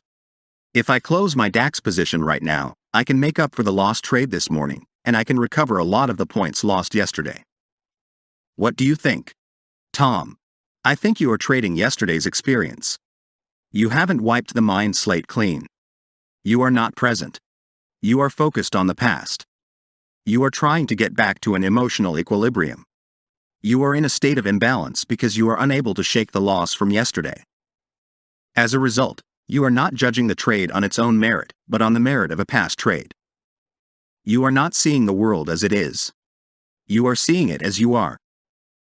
I understand it is a soothing thought to close the trade. However, we are not trading to break even. We are trading to make money. Can you appreciate that trading is a mind game? It is a game of nerves. My friend was understandably shaken from his loss yesterday. He carried the loss over to the next day. It affected his decision-making. Back in 2007, I was invited to the Wimbledon tennis final. My friend was a big name in the media industry, and none other than Ralph Lauren had invited her to the tennis final with a guest. So, there I was in the VIP tent, and I got to sit next to Luke Donald, who at the time was one of the best golfers in the world. He is a softly spoken man, and very polite. We got talking about Tiger Woods, and I asked him a pretty to-the-point question about competing with Tiger. Is Tiger Woods a better golfer than you? I found his answer so incredibly insightful that I never forgot it. He said, I don't think Tiger is a better golfer than me, if you measure it in how well we putt, or how far we hit the ball, but Tiger Woods does have an amazing ability to forget his mistakes and move on. For example, we can be on the 15th and both make a bad putt. By the time we get to tee up on the 16th, it is as if Tiger has wiped his mind of whatever happened on the 15th, and he is totally in the moment. I, on the other hand, will still deal with the mistake I made on the 15th, and it will affect my performance on the 16th. That is a truly insightful perspective of what really separates the very best in a chosen field. It is the mind, and what it processes at any given moment in time. Is it working with you or against you? Cognitive dissonance. My friend is having a ping-pong dialogue in his head, arguing for and against taking profits. I am no stranger to that conversation.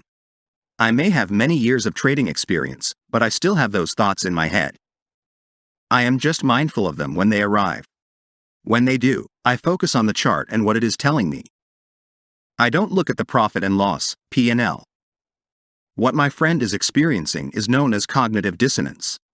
In the field of psychology, cognitive dissonance is the mental discomfort, psychological stress, experienced by an individual who simultaneously holds two contradictory beliefs or ideas in their head. This discomfort is triggered by a situation in which a person's belief clashes with new evidence contradicting that belief. When confronted with facts that contradict beliefs, ideals, and values, people will try to find a way to resolve the contradiction to reduce their discomfort. The best way for your rational mind to resolve the discomfort of a profitable position is to close it. The best way for the rational mind to resolve the discomfort of a losing position is to let it run. In his 1957 book, A Theory of Cognitive Dissonance, author Leon Festinger proposed that human beings strive for internal psychological consistency to function mentally in the real world.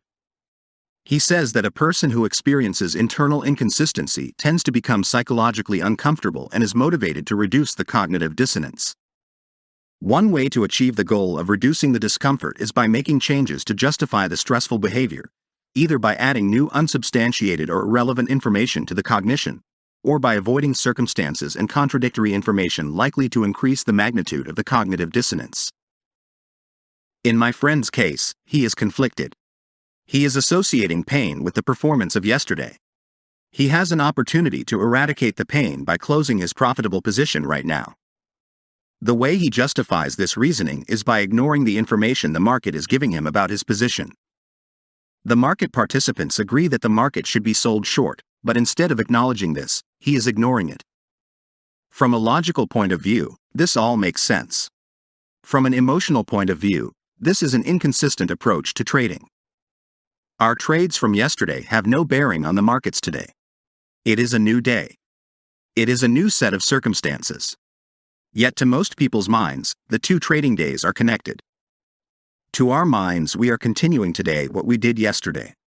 Why wouldn't we be? We tell ourselves. Are you telling me that you can reset your emotions every morning? Are you telling me that you can go to bed at night after a blazing row with your loved ones and wake up reset and emotionally in equilibrium? I doubt it, at least, not without a conscious effort. It is for this reason that I warm up ahead of the trading day by going through a process. We cover that later in the book. It is, after all, what the book is about. It is a recipe book for methods to avoid the pitfalls that the 90% experience. Now, what is the source of my friend's turmoil? It is fear. Pure and simple. He is afraid he will lose what he has made on paper. He is desperate to get back to an emotional state where he is at peace. He is no longer trading the charts. He is no longer trading the markets. He is trading his own mental well-being. Fear. My friend is fearful. He is afraid that the money he lost yesterday will not be offset by the good trade he has going now. He is afraid that the profits he is currently experiencing will diminish, or in the worst case disappear. He acknowledges that he can't lose on the trade. The stop loss is now at break-even. Unfortunately, that gives him little comfort. I once saw a quote that made me smile. Everything you ever wanted lives on the other side of fear. Yet fear is a necessity in our lives. The human brain is a product of millions of years of evolution, and we are hardwired with instincts that helped our ancestors to survive. We need fear to ensure survival in certain situations, but many of the fears that we carry are not appropriate for our trading. Our minds have a primary function, which is to protect us against pain. If you introduce big drastic changes in your life, you are likely going to come face to face with that pain. A clever way to build staying power during change is to introduce that change slowly. Say you set yourself the ambitious target of running a marathon. You achieve this goal by building up your body and mind for the task. Trading big size is exactly the same process. You need to give your mind time to learn to handle the mental anguish that comes from losing when the stakes are bigger.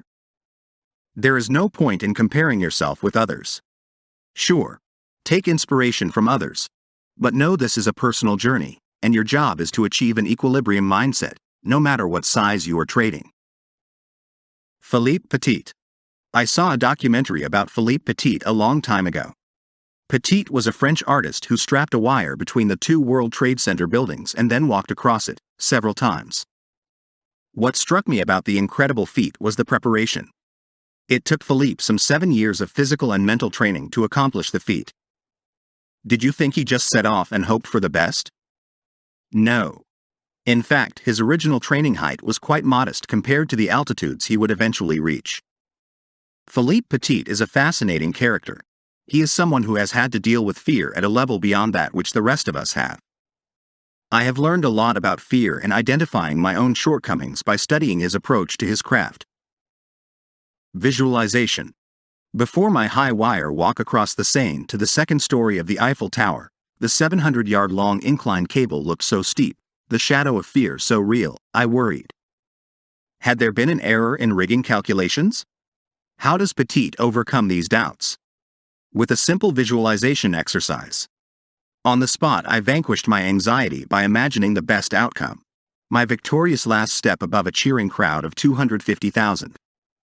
Added to this, Petit exaggerates his fears.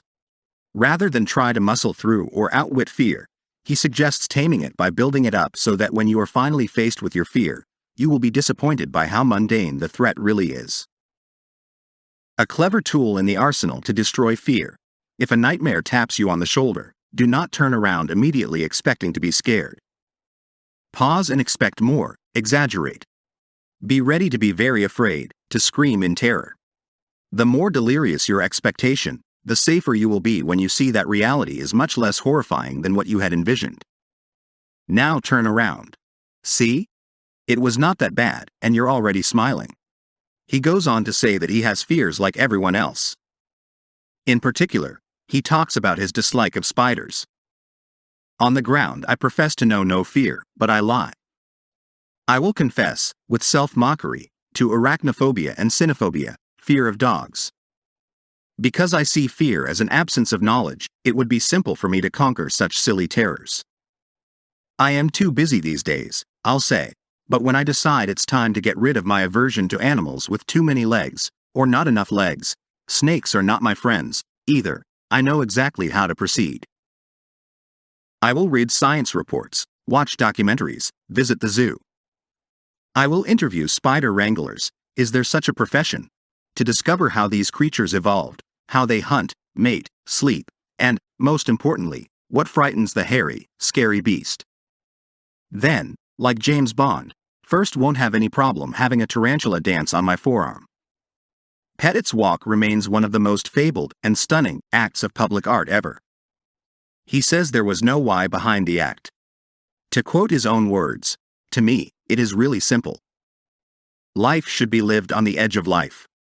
You have to exercise rebellion, to refuse to tape yourself to rules, to refuse your own success, to refuse to repeat yourself, to see every day, every year, every idea as a true challenge, and then you are going to live your life on a tightrope."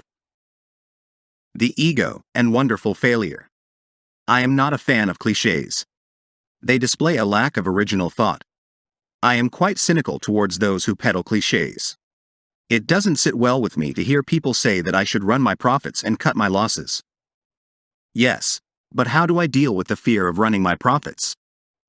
It doesn't sit well with me when a female friend tells me she is in an abusive relationship, and another friend chirps in and dismissively states that the solution is to just leave the bastard. It is a platitude. It is factually true, but it is nonsense, nevertheless. When a solution is obvious, the problem is rarely the only problem. You might as well tell an alcoholic to just stop drinking. There is a reason he is drinking, and there is a reason he is struggling to stop. Does failure exist? I come from a home where you rarely received praise for your achievements. They were expected. The failures, on the other hand, were pointed out, and not in a constructive manner. I had to retrain my mind to stop being afraid of making mistakes. I used to have a favorite saying as a child, "It is not my fault." Today the buck stops with me every time. It is always my fault. I am good at making mistakes, so that I can learn from them. Failure is a friend in life, if you tell your mind that it is okay to fail. I participate in a radio program about trading and investments. The focal point of the show is the competition between two other traders and me. The competition is always fierce, and every week we are questioned about the content of our portfolios. My trading style is quite black and white. If I think the market is headed lower, I will buy some put options or some bear certificates, and vice versa if I am bullish. I learned a long time ago that the best way to shut down a journalist is to be 100% honest. So, when the radio host baits me by saying, Tom, you got that one wrong, the worst thing I can do is to start defending myself. If I start making excuses or argue a defensive stance, I simply pour petrol on that fire. It is such a great metaphor for life. Own up to your errors and be done with it. So, when the radio host is trying to engage in a line of questioning aimed at getting me to defend myself, I always double down in the opposite direction by saying something like, "Oh my lord, I don't think I could have been more wrong, even if I tried," or, "Oh boy, even a 5-year-old could have done better than me." Trading mind upside down.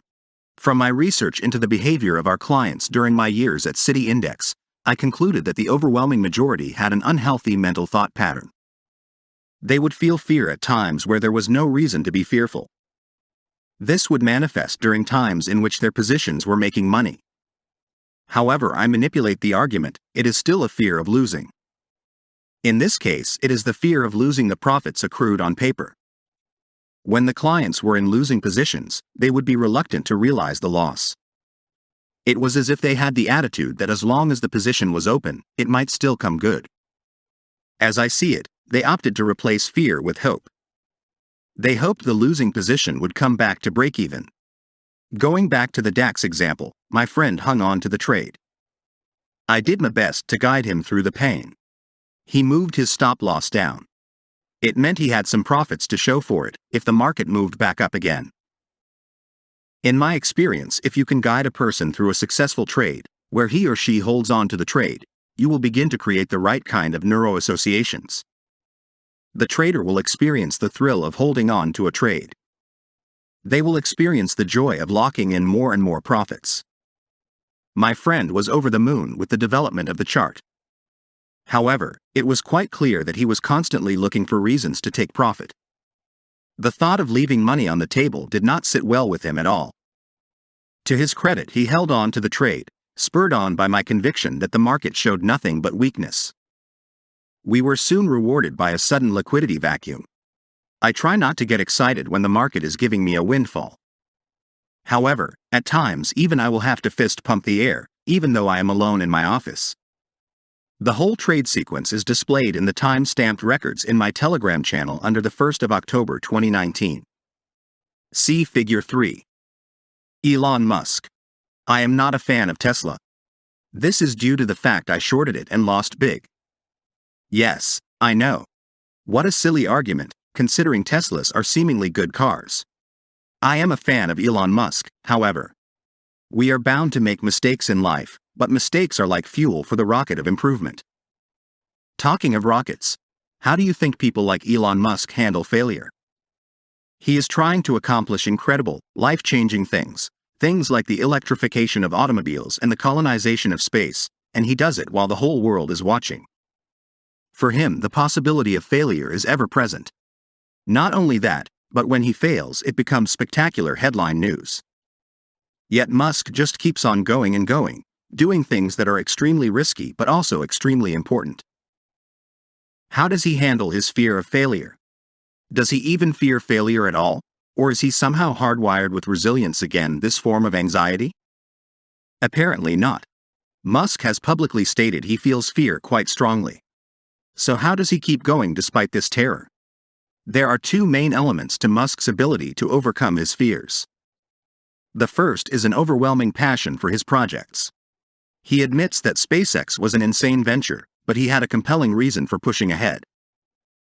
I had concluded that if something didn't happen to improve rocket technology, we'd be stuck on Earth forever. People sometimes think technology just automatically gets better every year, but actually it doesn't. It only gets better if smart people work like crazy to make it better. By itself, technology, if people don't work at it, actually will decline. Look at, say, ancient Egypt, where they were able to build these incredible pyramids and then they basically forgot how to build pyramids. There are many such examples in history. Entropy is not on your side. Elon Musk was not prepared to sit idly by and watch history repeat itself. The second element is what Musk calls fatalism. Just focusing on why you're taking a scary risk isn't always enough to overcome hesitation.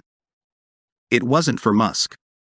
Something that can be helpful is fatalism, to some degree. If you just accept the probabilities, then that diminishes fear.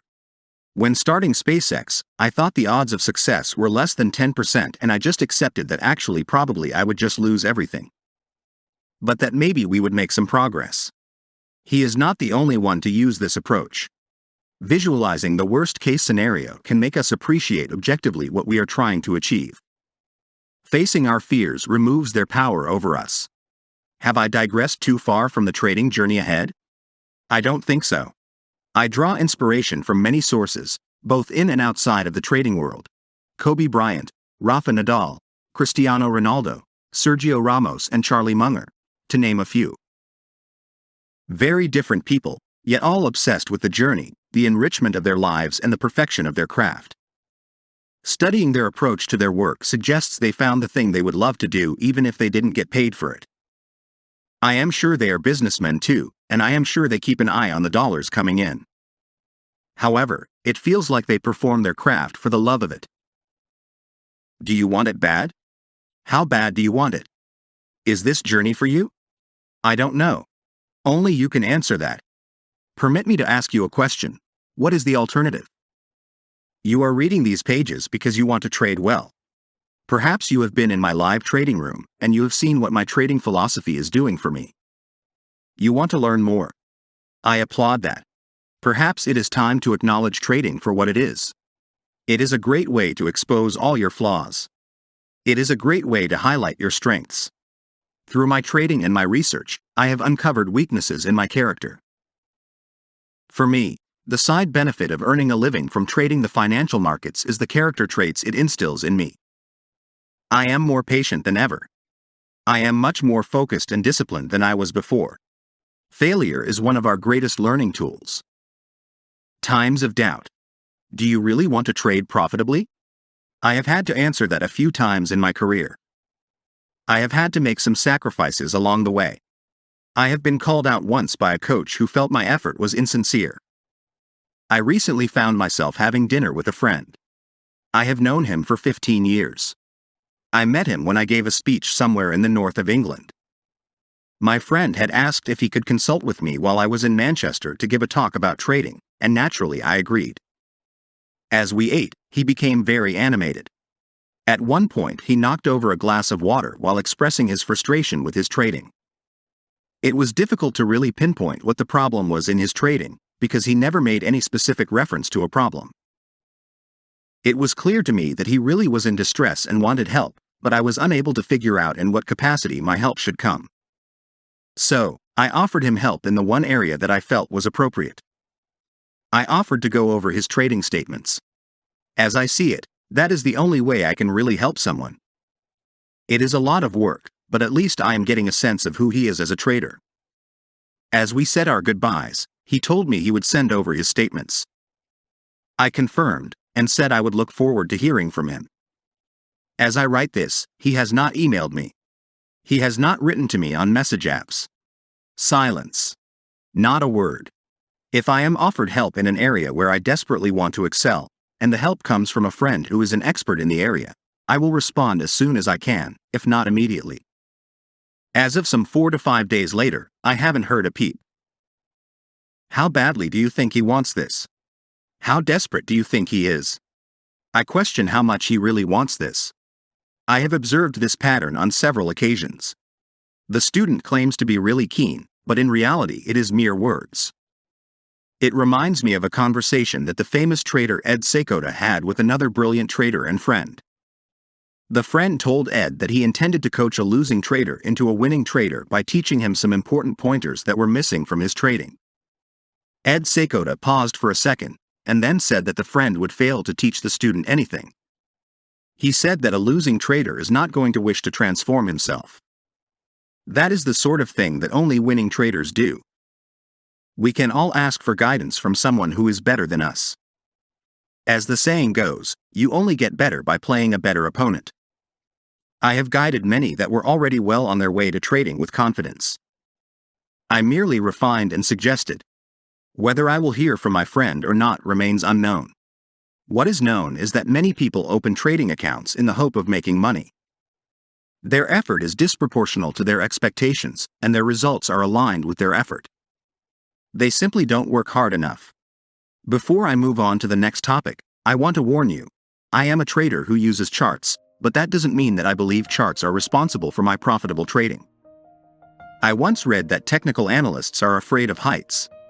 That is another way of saying that they are unable to let their winners run, because they keep seeing overhead resistance.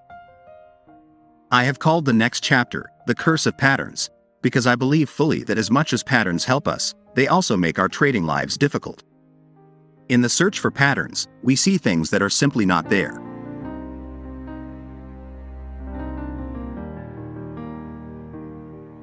The curse of patterns.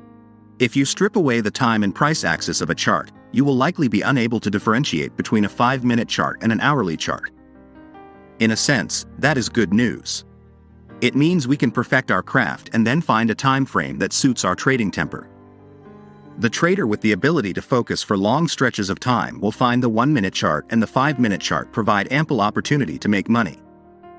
The trader with time constraints will probably favor a longer time frame such as the hourly chart or the 4-hour chart. It means he or she doesn't have to check the chart so frequently. Charts are far superior to fundamental analysis when it comes to entry points and exit points, and I can use the same tools, irrespective of what time frame I am trading on. Am I opposed to fundamental macro analysis? I would be a fool if I dismissed the fundamentals. The two should not be in opposing camps. They should walk hand in hand, as they complement each other and make up for each other's flaws. Now, I would not go so far as to say that chart analysis is the holy grail. Yes, I have made a lot of money from trading charts, but it was not my ability to read a chart that made me a wealthy trader.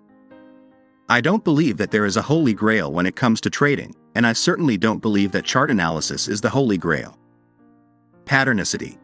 Apophenia is a Latin word that, translated into English, means patternicity.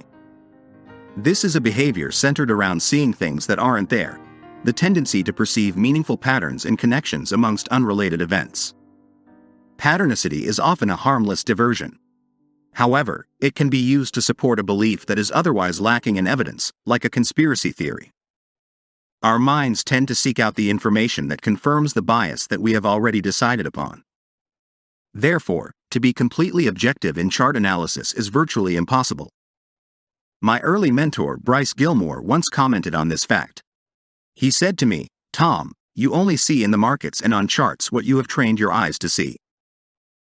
Another perspective of such wisdom was expressed by Anais Nin. She said, "We don't see things as they are, we see them as we are." What is the relevance to trading? I hear you say. I had a friend a long time ago who had made a lot of money trading. Nick was a great trader, right up until 2004. He started reading and believing some writers and contributors on Zero Hedge and he turned bearish on the stock market. He kept shorting. But the market kept going up. He just could not accept that there was no more downside after the bear market of 2000 to 2003. He didn't see the market as it was. He saw it as he was. He was negative. He had read that the bear market would continue. He stopped trading what he saw, and he let his opinion cloud his objectivity. Nick no longer trades. I didn't want to write a book on charts. There are so many books on technical analysis, written by people who I doubt trade full-time. I think they tell themselves that because they have a trading account and because they trade from time to time, they are qualified to write books on trading. Although I trade full-time, I really don't think I could add anything new to the world of charting. Charting didn't make me money. Indicators never made me money. Ratios and bands never filled my bank account. As I am about to post some charts, I want to point out to you that it is to prove a point, rather than to educate you on the merits of technical analysis. The trend line fanatical. In the early stages of our chart journey, we come across trend lines. Trend lines are easy to use, and they give the appearance of a great trading strategy, especially when we do it after the fact. Figure 4 shows a naked chart.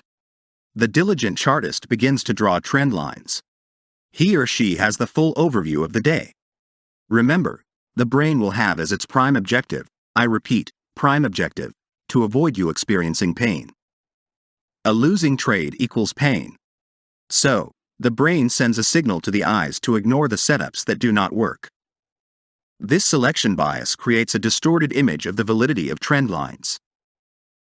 You can replace trend lines with any other analytical tool from your charting package, and the bias will remain in place: Fibonacci, Bollinger Bands, Keltner channels, etc. Your eyes will only see what they want to see. At best, they may see the losing trades, but they glance over them, diminishing their significance.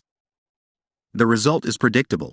The researcher will end up with a chart that looks like the one in Figure 5. It has a lot of trendline setups that all result in great trades.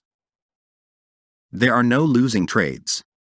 Every single trade results in meaningful profits. Such is the power of our subconscious. Cynical traders, people like me, will notice things other traders miss, not because others don't have the ability to see them, but because they don't want to. See Figure 6. If you are in a research position, and you draw enough of these trend lines after the fact, you're most likely going to conclude that trend lines are nothing short of a fantastic tool, perhaps the Holy Grail. There is nothing wrong with trend lines, but they will not make you rich.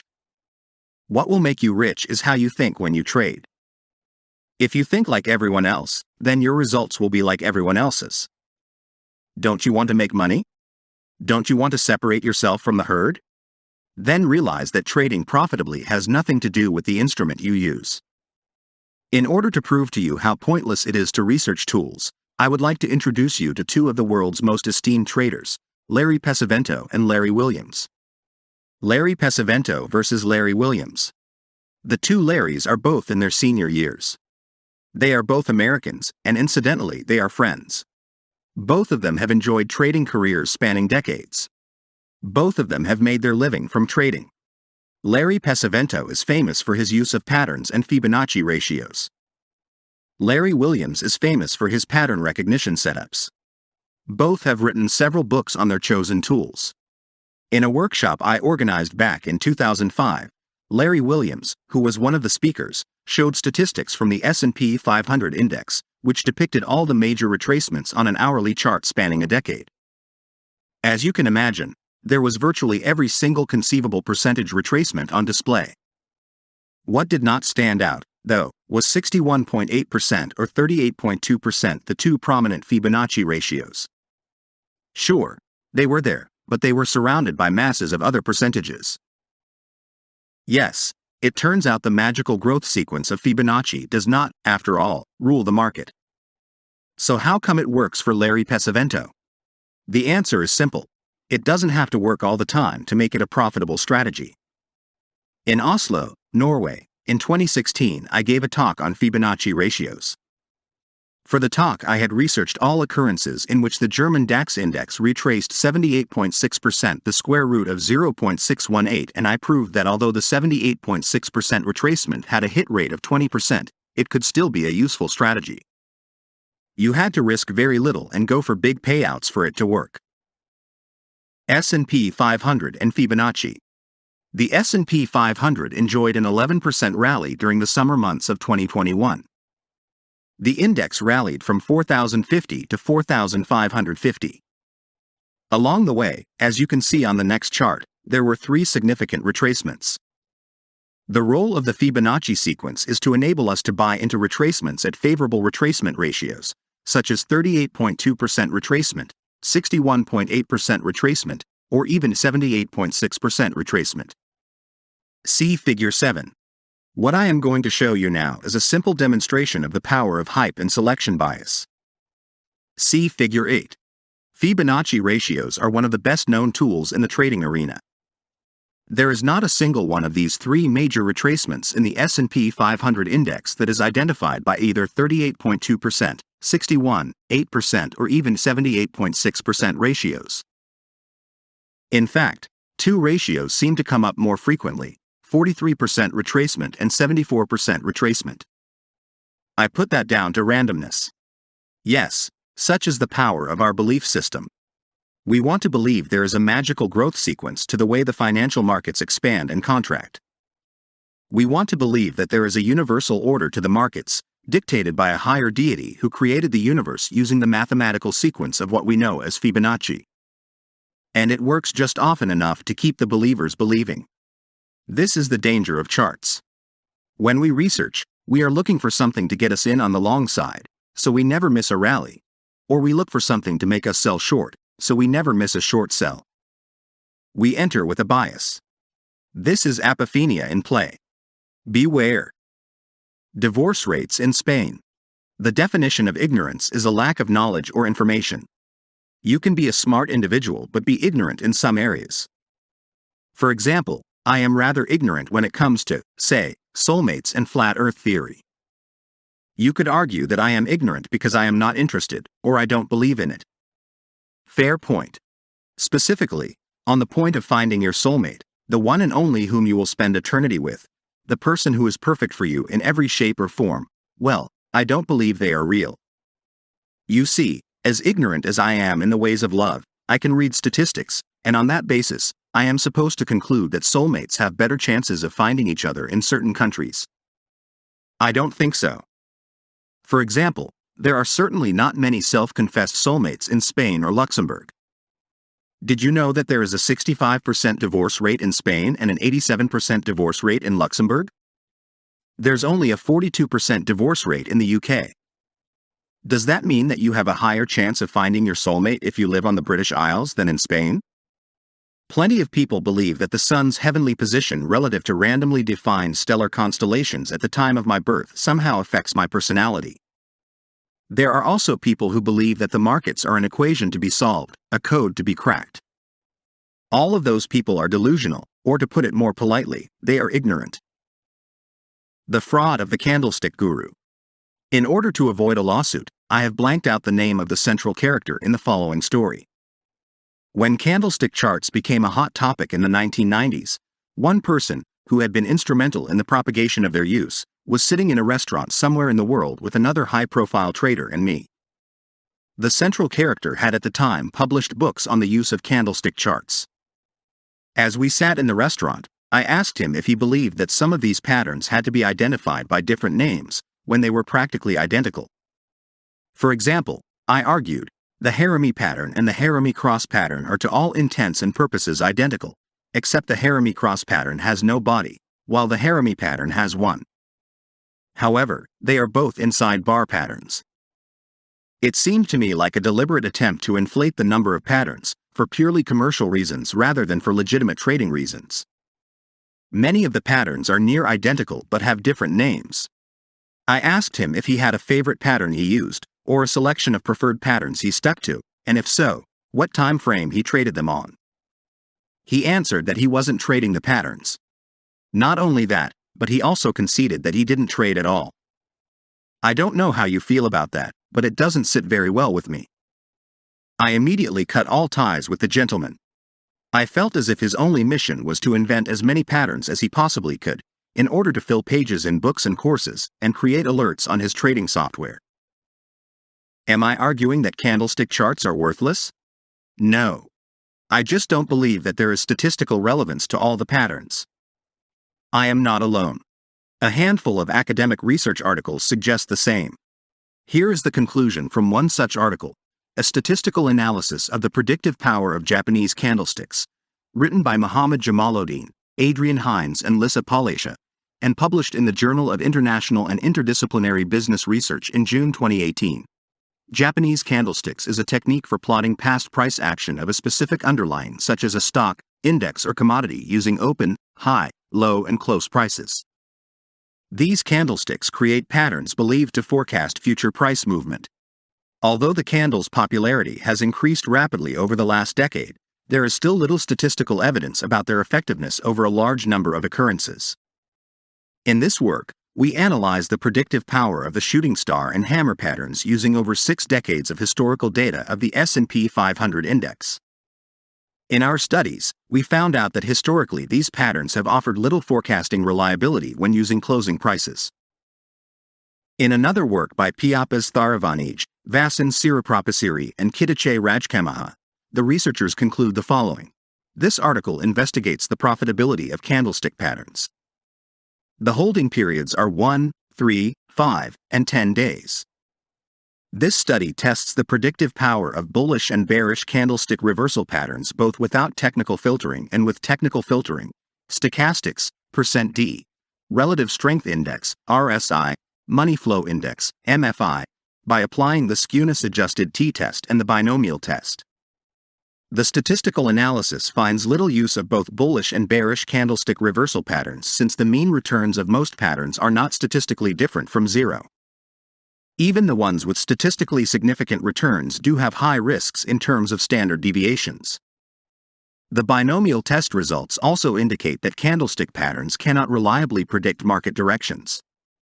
In addition, this article finds that filtering by %D, RSI, or MFI generally does not increase profitability nor prediction accuracy of candlestick patterns. Traders' software. Brokers and educators have put the cart before the horse. They make us think that learning as many patterns as we possibly can will increase our chances of trading success. This is simply not true. The more patterns we know, the more we are inclined to talk ourselves out of good positions. There is nothing wrong with technical analysis and patterns, and candle formation and indicators and ratios and bands. Yes, I don't believe in many of them, because they are subjective and don't hold up under real scrutiny. But then again, trading is so subjective anyway that we don't need to be right very much to make a good living from trading. An old fox tells. My friend Trevor Neal ran a hedge fund that had a 25% hit rate on their trades. I want to tell you his story here to give you some deeper insight into how some of the best professional traders work and think. I hope you will find it illuminating. It should also serve as a reminder that there are many ways to make money in the market. Your job is not to follow someone, but to find a way that you like, that resonates with you and who you are and what you like to do. The story starts with me asking Trevor a question. I knew that he had been associated with Tom DeMark and his sequential indicator. Tom DeMark is something of a legend within the technical analysis world. I happened to have met DeMark myself at a Bloomberg lunch many years ago. He seemed like a nice guy, although I had very little to ask him, as I was unfamiliar with his work. You see, his work was only available to those who had a Bloomberg terminal. The Bloomberg terminal at that time was some $25,000 a year. Today, though, Tom DeMark's work is available on many trading platforms, in case you are interested. I asked Trevor about the sequential indicator, and his eyes lit up. He told me a story about how he and his friend had decided that there was an edge to be gained from trading the sequential indicator on a very short-term time frame. They moved to South Africa and started trading South African shares on a 1-minute chart. I have never heard of a professional outfit, with significant funds under management, trade on such a short time frame. However, that is not what impressed me most about the story. What impressed me most was how they managed to make money on what other traders would consider an abysmal hit rate. Most people believe that you have to deploy a trading strategy that has a hit rate better than 50%. Trevor told me that their results varied. There were times when they were hot, and there were times when they were not. When they were hot, the hit rate would push 40%. When they were not, the hit rate was down in the mid-20s. Overall, though, they had in their hands a tool that generated about 25 to 30 winning trades out of every 100 trades placed. They were wildly successful. They traded the fund for a handful of years, then they returned the capital to the investors. They had made their money, and as neither of them were spring chickens, they decided enough was enough. It was time to go home and spend quality time with their families.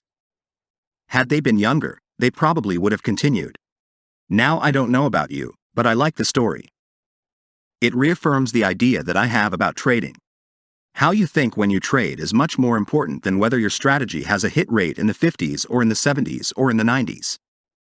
While the story is not conclusive evidence that anyone can make money trading, as long as they have the proper money management rules and the required patience, it is a brilliant anecdote of two traders being able to make money even though, from a conventional point of view, their strategy on paper should not have generated a profit. So, what was the secret? Well, the answer is simple. Although they lost 75 out of 100 trades, those 25 winning trades more than surpassed in profits what the 75 trades generated in losses. Trevor told me that they expected to make 25 times in profit what the risk was. He also told me that when they executed a trade, they expected it to work immediately. So, I grilled him a little bit on that point. What do you mean you expected it to work immediately? I said. He said he meant exactly that. When they executed a trade, they expected the trade to begin to work immediately. If they had bought at 50, they would not want it to go to 48. If it went to 48, they would stop themselves out. It meant they had plenty of small losses. Their back testing had shown that if the strategy was to be traded correctly, it would work immediately. If it didn't work immediately, the strategy called for the position to be closed. Believe and act. When you can act and perform without any fear of consequences and repercussions, you are trading from an ideal state. When you consider how many people lose money overall in trading, you logically have to conclude that achieving this state is not an easy undertaking. It would be foolish to think that this state of mind comes easily or even naturally. It doesn't. I once sat and traded for a few months with a guy from Germany. He possessed an almost superhuman ability to do nothing. His patience was unrivaled. While we traded together, I made it a sport to be as patient as he was. It was fun and, dare I say, somewhat painful. I missed many a good trade, but the ones I took outweighed all the others. You must be patient with yourself. You must be able to let your knowledge settle and mature within you. If you trade small size now, but you want to trade bigger size in the future, then that journey will most likely be anything but linear. It will be a journey of progress and setbacks. It will be a journey of progress and status quo. I can guarantee you that. You have to grow into the trader you dream of becoming. You must be patient with your trade entries. You must be patient with yourself. If you can bring those two qualities to the table, then the rest will solve itself in time. You will grow your trade size at a pace where your mind will not be alarmed or fearful. I discuss this in much greater detail towards the end of the book. Otherwise, I am just like the well-meaning friend who says to my alcoholic friend, "Well, just stop drinking." Sure, if only it were that easy. Likewise, me saying to you, "Just have more patience," is about as helpful as a hog roast at a vegan convention. One macro trader I deeply admire is Greg Coffey, an outstanding London hedge fund trader. In a piece in a newspaper, one client described him as humble and arrogant in equal measures, the perfect trader. The piece went on to describe that Coffey had an absolute conviction on his trades, to the point of being arrogant, but he was equally quick to be humble when the trades didn't work out well. Remember this saying: it is not what you know that kills you. It is what you think you know, but which just isn't so, that kills you.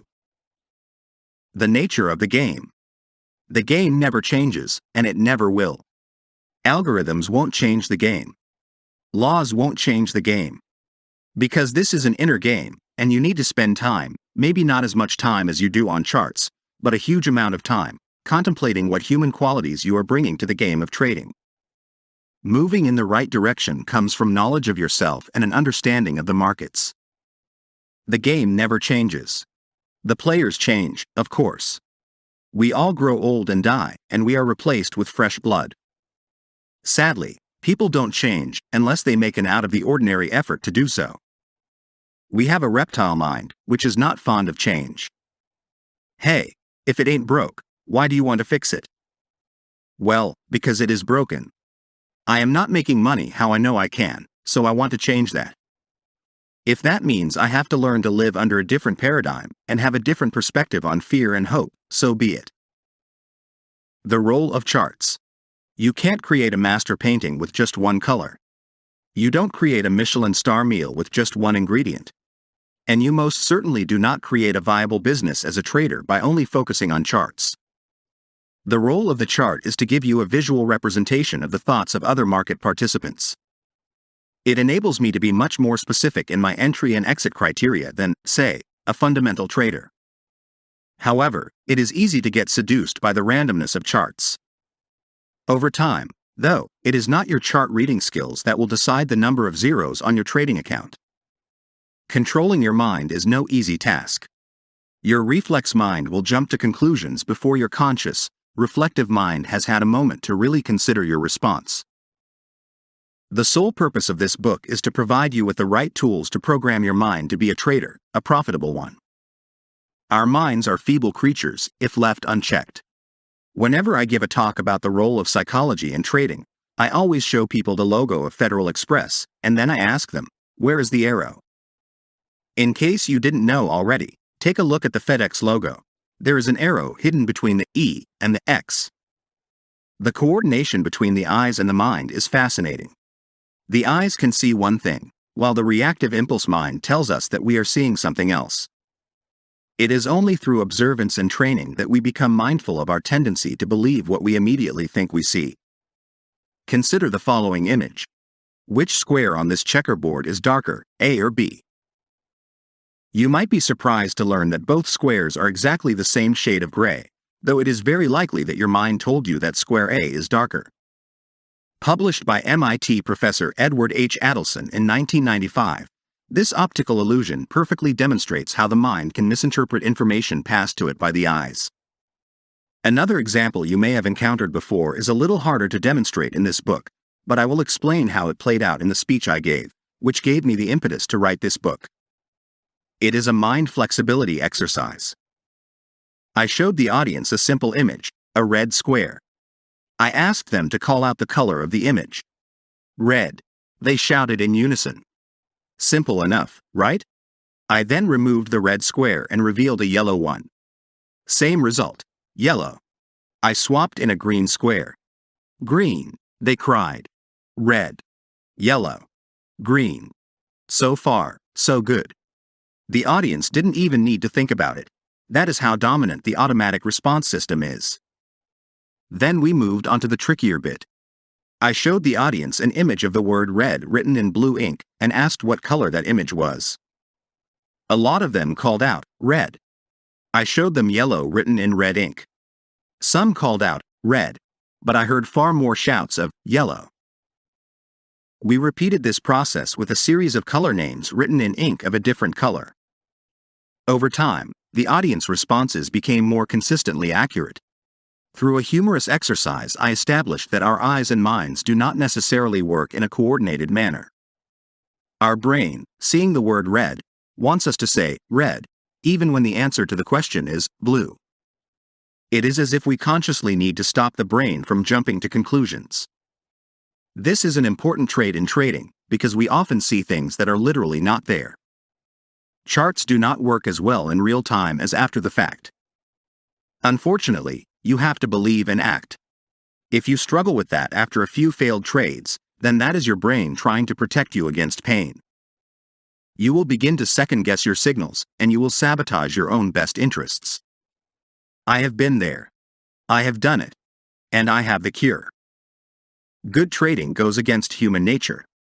When I make speeches about trading, in person or on YouTube, I often talk about the concepts of value and price. What is something worth? I think my old car is worth £10,000. The car dealer feels it is worth £8,000. Who do you think is going to win that argument, if I am keen to sell? What something is worth is an emotional, biased statement. Price, on the other hand, is where buyers and sellers meet. It doesn't make much sense to say that something is worth more. You can anticipate that something will be worth more or less in the future. I mean, that is the essence of the mechanics of my job. Psychology aside, I buy in the hope that whatever I buy will rise in price. Heraclitus, the pre-Socratic Greek philosopher, said, "No man ever steps in the same river twice, for it's not the same river and he's not the same man." That is important to bear in mind as a speculator, because the market changes constantly. Mankind has an ambivalent attitude to change.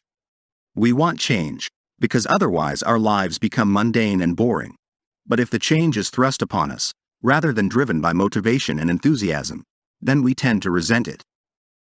The first time I became aware of the importance of mindset in trading was upon reading a book about the trading life of an anonymous trader called Phantom of the Pit. It is a free book. You can find it with my own notes on www.tradertom.com in the resource section. In the book, the mystery trader argues that behavior modification is the single most important concept in trading. The ability to change one's mind without causing a mental disequilibrium is the single most important ability for a trader. Running a live Telegram trading channel means I am constantly asked questions, the majority of them from inexperienced traders. One persistent question I get asked is, why are you trading against the trend? When I get asked such a question, I smile, because it is both a naive and innocent question. It is naive because any trader can be accused of trading against the trend. It simply depends on the time frame you are looking at. If you are a 5-minute candle trader, you don't care that the trend on the weekly chart is down. You care about the trend of the 5-minute chart. Another reason why it is naive is because the whole construct of technical analysis is fraught with contradictions. Think about it.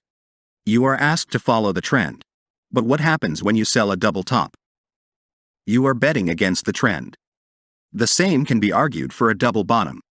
You are buying a market that is moving down. 30 years of data. I am a day trader. My specialty is stock indices such as the Dow Jones Index. I looked at the statistics of closing prices in the index over the last 30 years. That equates to roughly 7,500 trading days.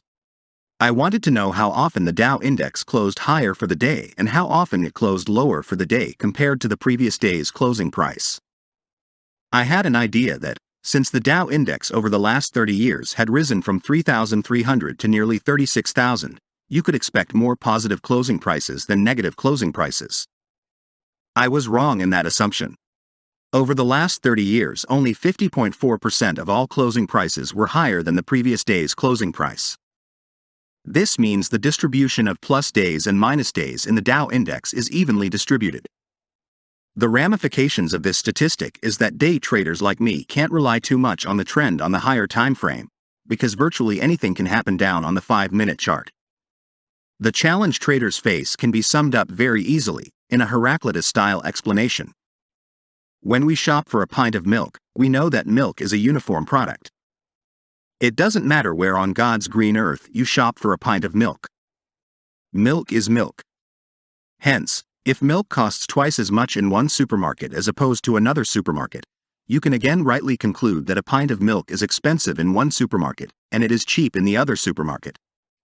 However, a share, or a currency, or a share index, is like a river. It is in constant transformation. The transformation is the result of the interaction of traders and investors. Their action is the result of their opinions about the future. You may agree with their opinions, or you may disagree, but to say that the majority are wrong is counterproductive to efficient money-making in the markets. There are many part-time traders who are incredibly successful in their other careers but struggle when it comes to trading. What we have to do to succeed in the world of trading is significantly different to what we have to do to succeed in the world outside of it. For example, if you go into a supermarket to buy dinner, and you see that there is a special offer on chicken, you will be inclined to take advantage of this offer. If chicken is offered at half price, then you might be thinking that this is a great price, and you will want to buy some supply for the freezer. Our human nature is such that we love a bargain. We love to seek out good offers and take advantage of them. It fills us with a sense of joy to know we have bought something which is cheap. Just yesterday I went shopping and there was an aisle with discounted items. Everything was half price or less. I bought soap and washing liquid and detergent for the next 12 months. As I filled the trolley, I laughed to myself, mostly because I knew that I would go on to write a chapter about this very behavior. It felt great to save 70% on stuff I knew I would buy anyway at some point during the year. Let's face it, we can save a lot of money if we shop contrary to the trend. If at all possible, I tend to buy my winter jackets when there is a heat wave outside. That is when the shops want to get rid of these items to make space for the summer clothes. Conversely, I love to buy my summer clothing when there is 6 feet of snow outside. I know it is not normal to do that, and maybe that is why I like doing it. I love a bargain. I don't think I am alone in loving to buy cheap. As I said earlier, the world of trading is diametrically opposed to the world outside trading. The traits I display as a human being outside my world of trading don't serve me well in the world of trading. This is not just me I am talking about. This is people in general. Our minds struggle to separate the world of trading from the world of general consumer behavior. Let's look at the differences. Supermarket bargain. When I see something in the supermarket that is cheaper than it was before, or that gives me a discount for buying more than one item, I am attracted to buying it. My action is driven by a subconscious drive towards pleasure. My action is that of a rational consumer who will seek out the cheapest products. The supermarket knows this, and they will tailor their offering to maximize my spending. My behavior is driven towards maximizing my pleasure within my budget constraint. When I do so, it gives me a sensation of well-being. Financial market bargain. When I see the FTSE index falling in price during the day, my mind associates falling prices with value and becoming cheap. If I act on the impulse, one of two things will happen. 1. My feeling of value is confirmed. The market begins to rise. 2. My feeling of value is not confirmed. The market continues to fall. My argument is perhaps provocative, but no matter what happens next, I will end up losing, even if I win on the trade. If I buy with no good reason other than my mind sending me an impulse to say the market is cheap, I will lose if the market continues lower. And why would the market not continue lower? That is the premise of technical analysis. Trends persist. The market suffers from inertia, meaning that whatever it is doing now, the odds are above 50% it will continue to do. If I buy, and the market begins to rise, I will eventually lose anyway, because I have now taught my mind that it is okay to stick my hand out and catch the proverbial falling knife. I have created a pattern in my mind that associates buying falling asset prices with pleasure, because I had success with it at some point. As a side note, when I began taking trading very seriously, I would review my trades when the day was over. I would print out the chart and plot my trades onto it. I realized that some 8 out of 10 trades were impulse trades. I began to become much more conscious of my trades. As I proceeded down that path, I became more and more profitable. The fewer impulse trades I had, the more money I made, and the more satisfaction I derived from my job. Self-analysis. Through analysis of my trading behavior, meticulously logging my trades on a chart after the trading day was over, I came to the realization that I was a prolific value trader. I would repeatedly short rising markets. I would repeatedly buy falling markets. It helps me to remind myself daily that when I am buying, someone else is shorting or getting out of a long position. A significant factor to my trading success, going from being a losing trader to a winning trader, was the realization that there are no bargains in the financial markets. Supermarket substitutes. When I am shopping for something in the supermarket, and I discover a product has gone up in price, or a product that used to be on offer is no longer on offer, my mind will associate this with pain. My mind will direct me towards a substitute. This is perfectly rational human behavior. My sister and I laugh about this phenomenon. She lives in Germany and frequently travels with the airline EasyJet from Berlin. She puts it so eloquently when she says, "I will get up in the middle of the night for a 5 a.m. flight, if it means I can save myself 25 euros. I think many of us can recognize this trait. Financial market substitutes. If something has gone up in price in the financial markets, then it means there is demand for it. It may seem expensive, but it merely reflects the equilibrium point between buyers and sellers. I struggled with this for years.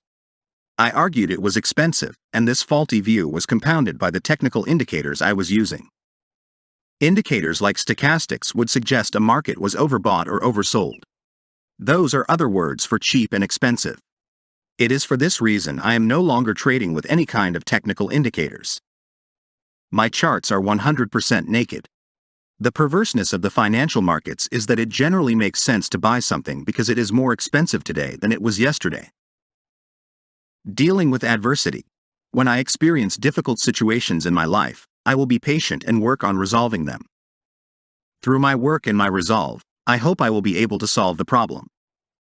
I may even use force on the issue or use my authority to solve the problem. No amount of hard work, resolve or prayer will turn a bad trading position into a good position. Either the market agrees with you or it doesn't. It doesn't matter how rich you are, how big and powerful you are. If the market disagrees, it disagrees. The market can only hurt you if you let it hurt you. The market will rally. The market will fall. Whether you are on board or not, making money or not, is inconsequential to the market. It knows nothing about you. When you make money because you are aligned with the market. The market itself is nothing more than the combined force of all the market players.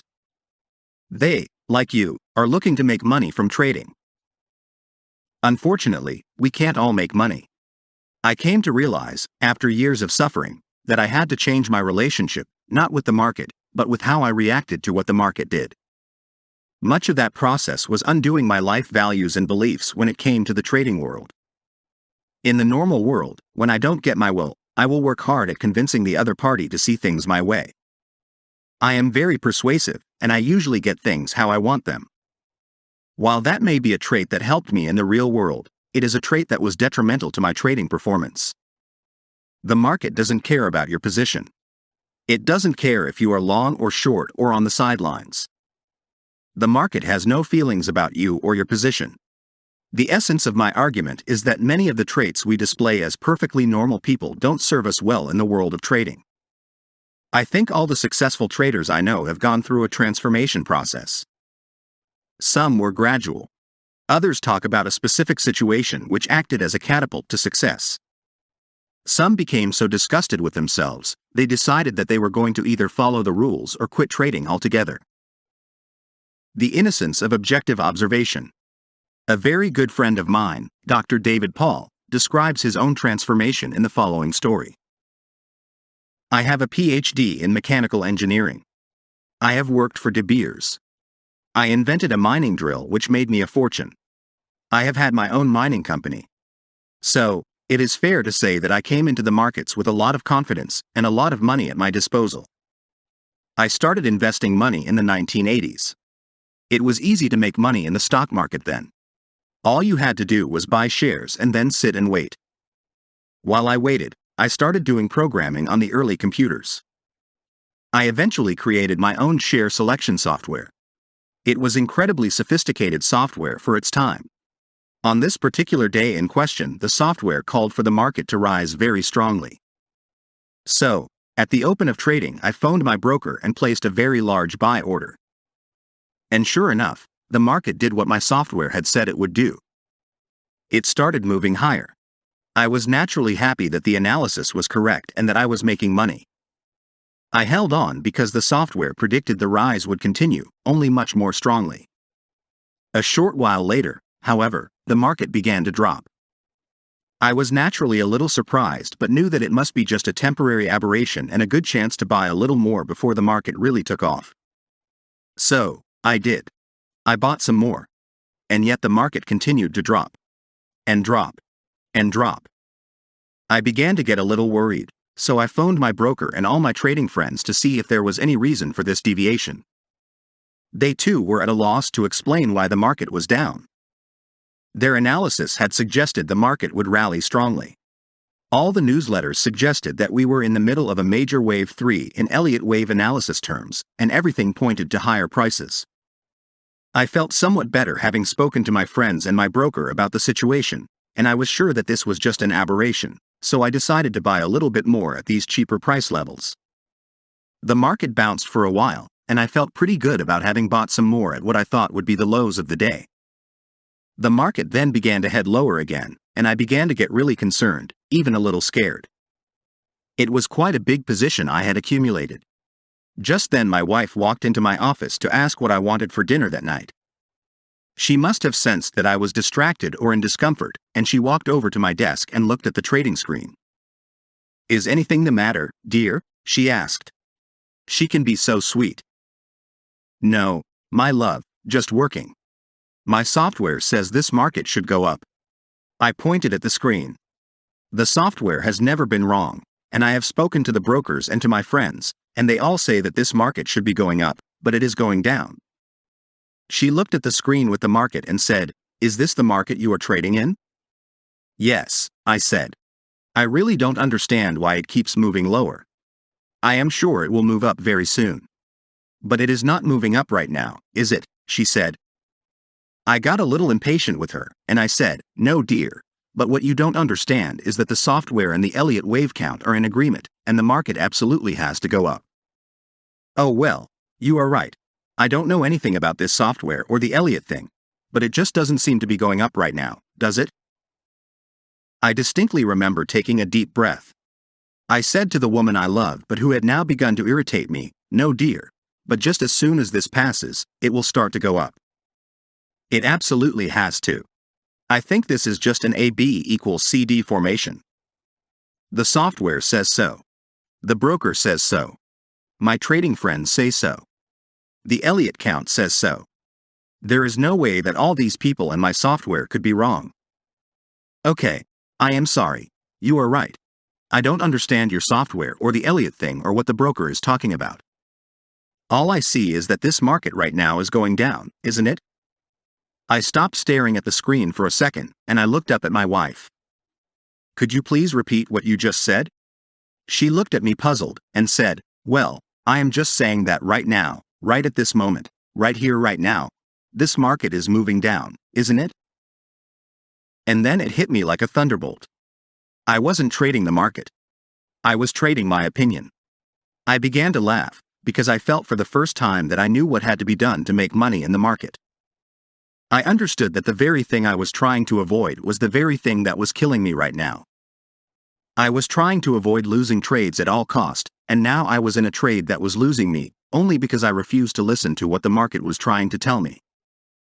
I realized in that moment that I had to learn to lose in order to win. It was as simple as that. I wasn't trading the market. I was reinforcing my ego through the market. I picked up the phone, called my broker and sold out all my long positions. Furthermore, I sold a large number of contracts short as well. And sure enough, the market continued, down and down and down. My trading life changed that day. I no longer paid so much attention to expert theories, and I stopped guessing where the market was going. I started trading the markets. It was a revelation. I started making lots of money.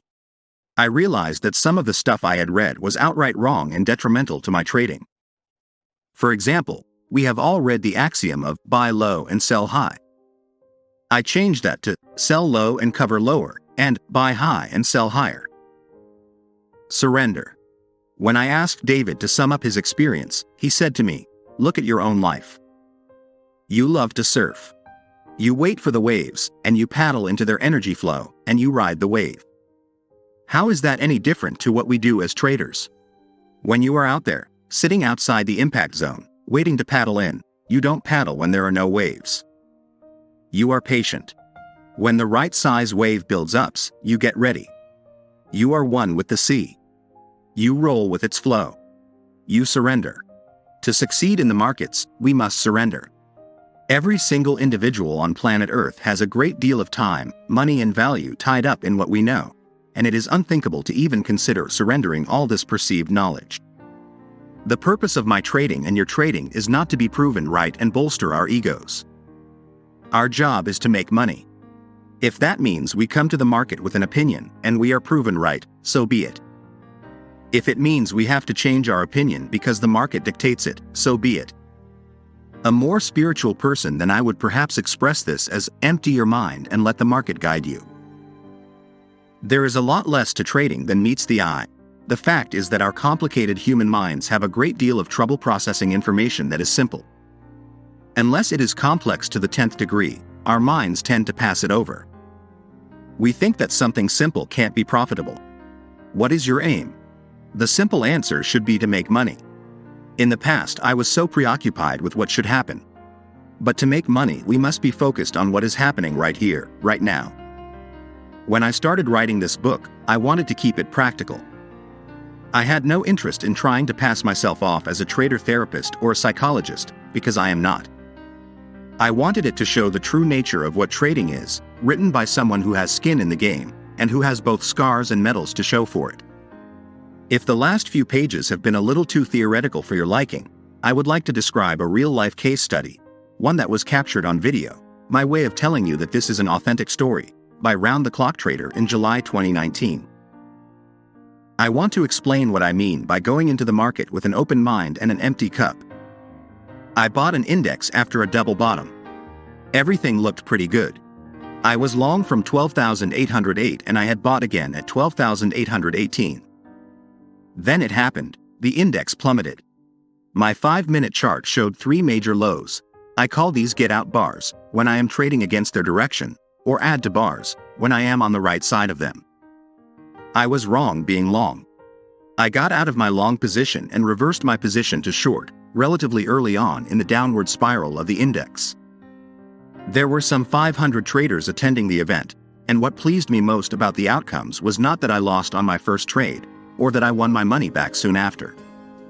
What pleased me most was that I did not stubbornly hold on to a losing trade, and that I had the mental freedom to move from being long the market to now being short the market. When I started trading, there was no chance in hell I would have done what I did there. I would have held on to that losing position. I know I am right, I would have said, except I wasn't, and I wasn't making money. The most critical point came when my new short position showed a profit which was equal to what I had lost on the long position. My mind desperately wanted me to bring balance to its emotions. What better way to do that than to offset the loss from the first trade? Well, in the words of my greatest trading hero, Charlie DeFrancesca, good trading means combating the emotions that make us human. Let's take a look at how we can do that.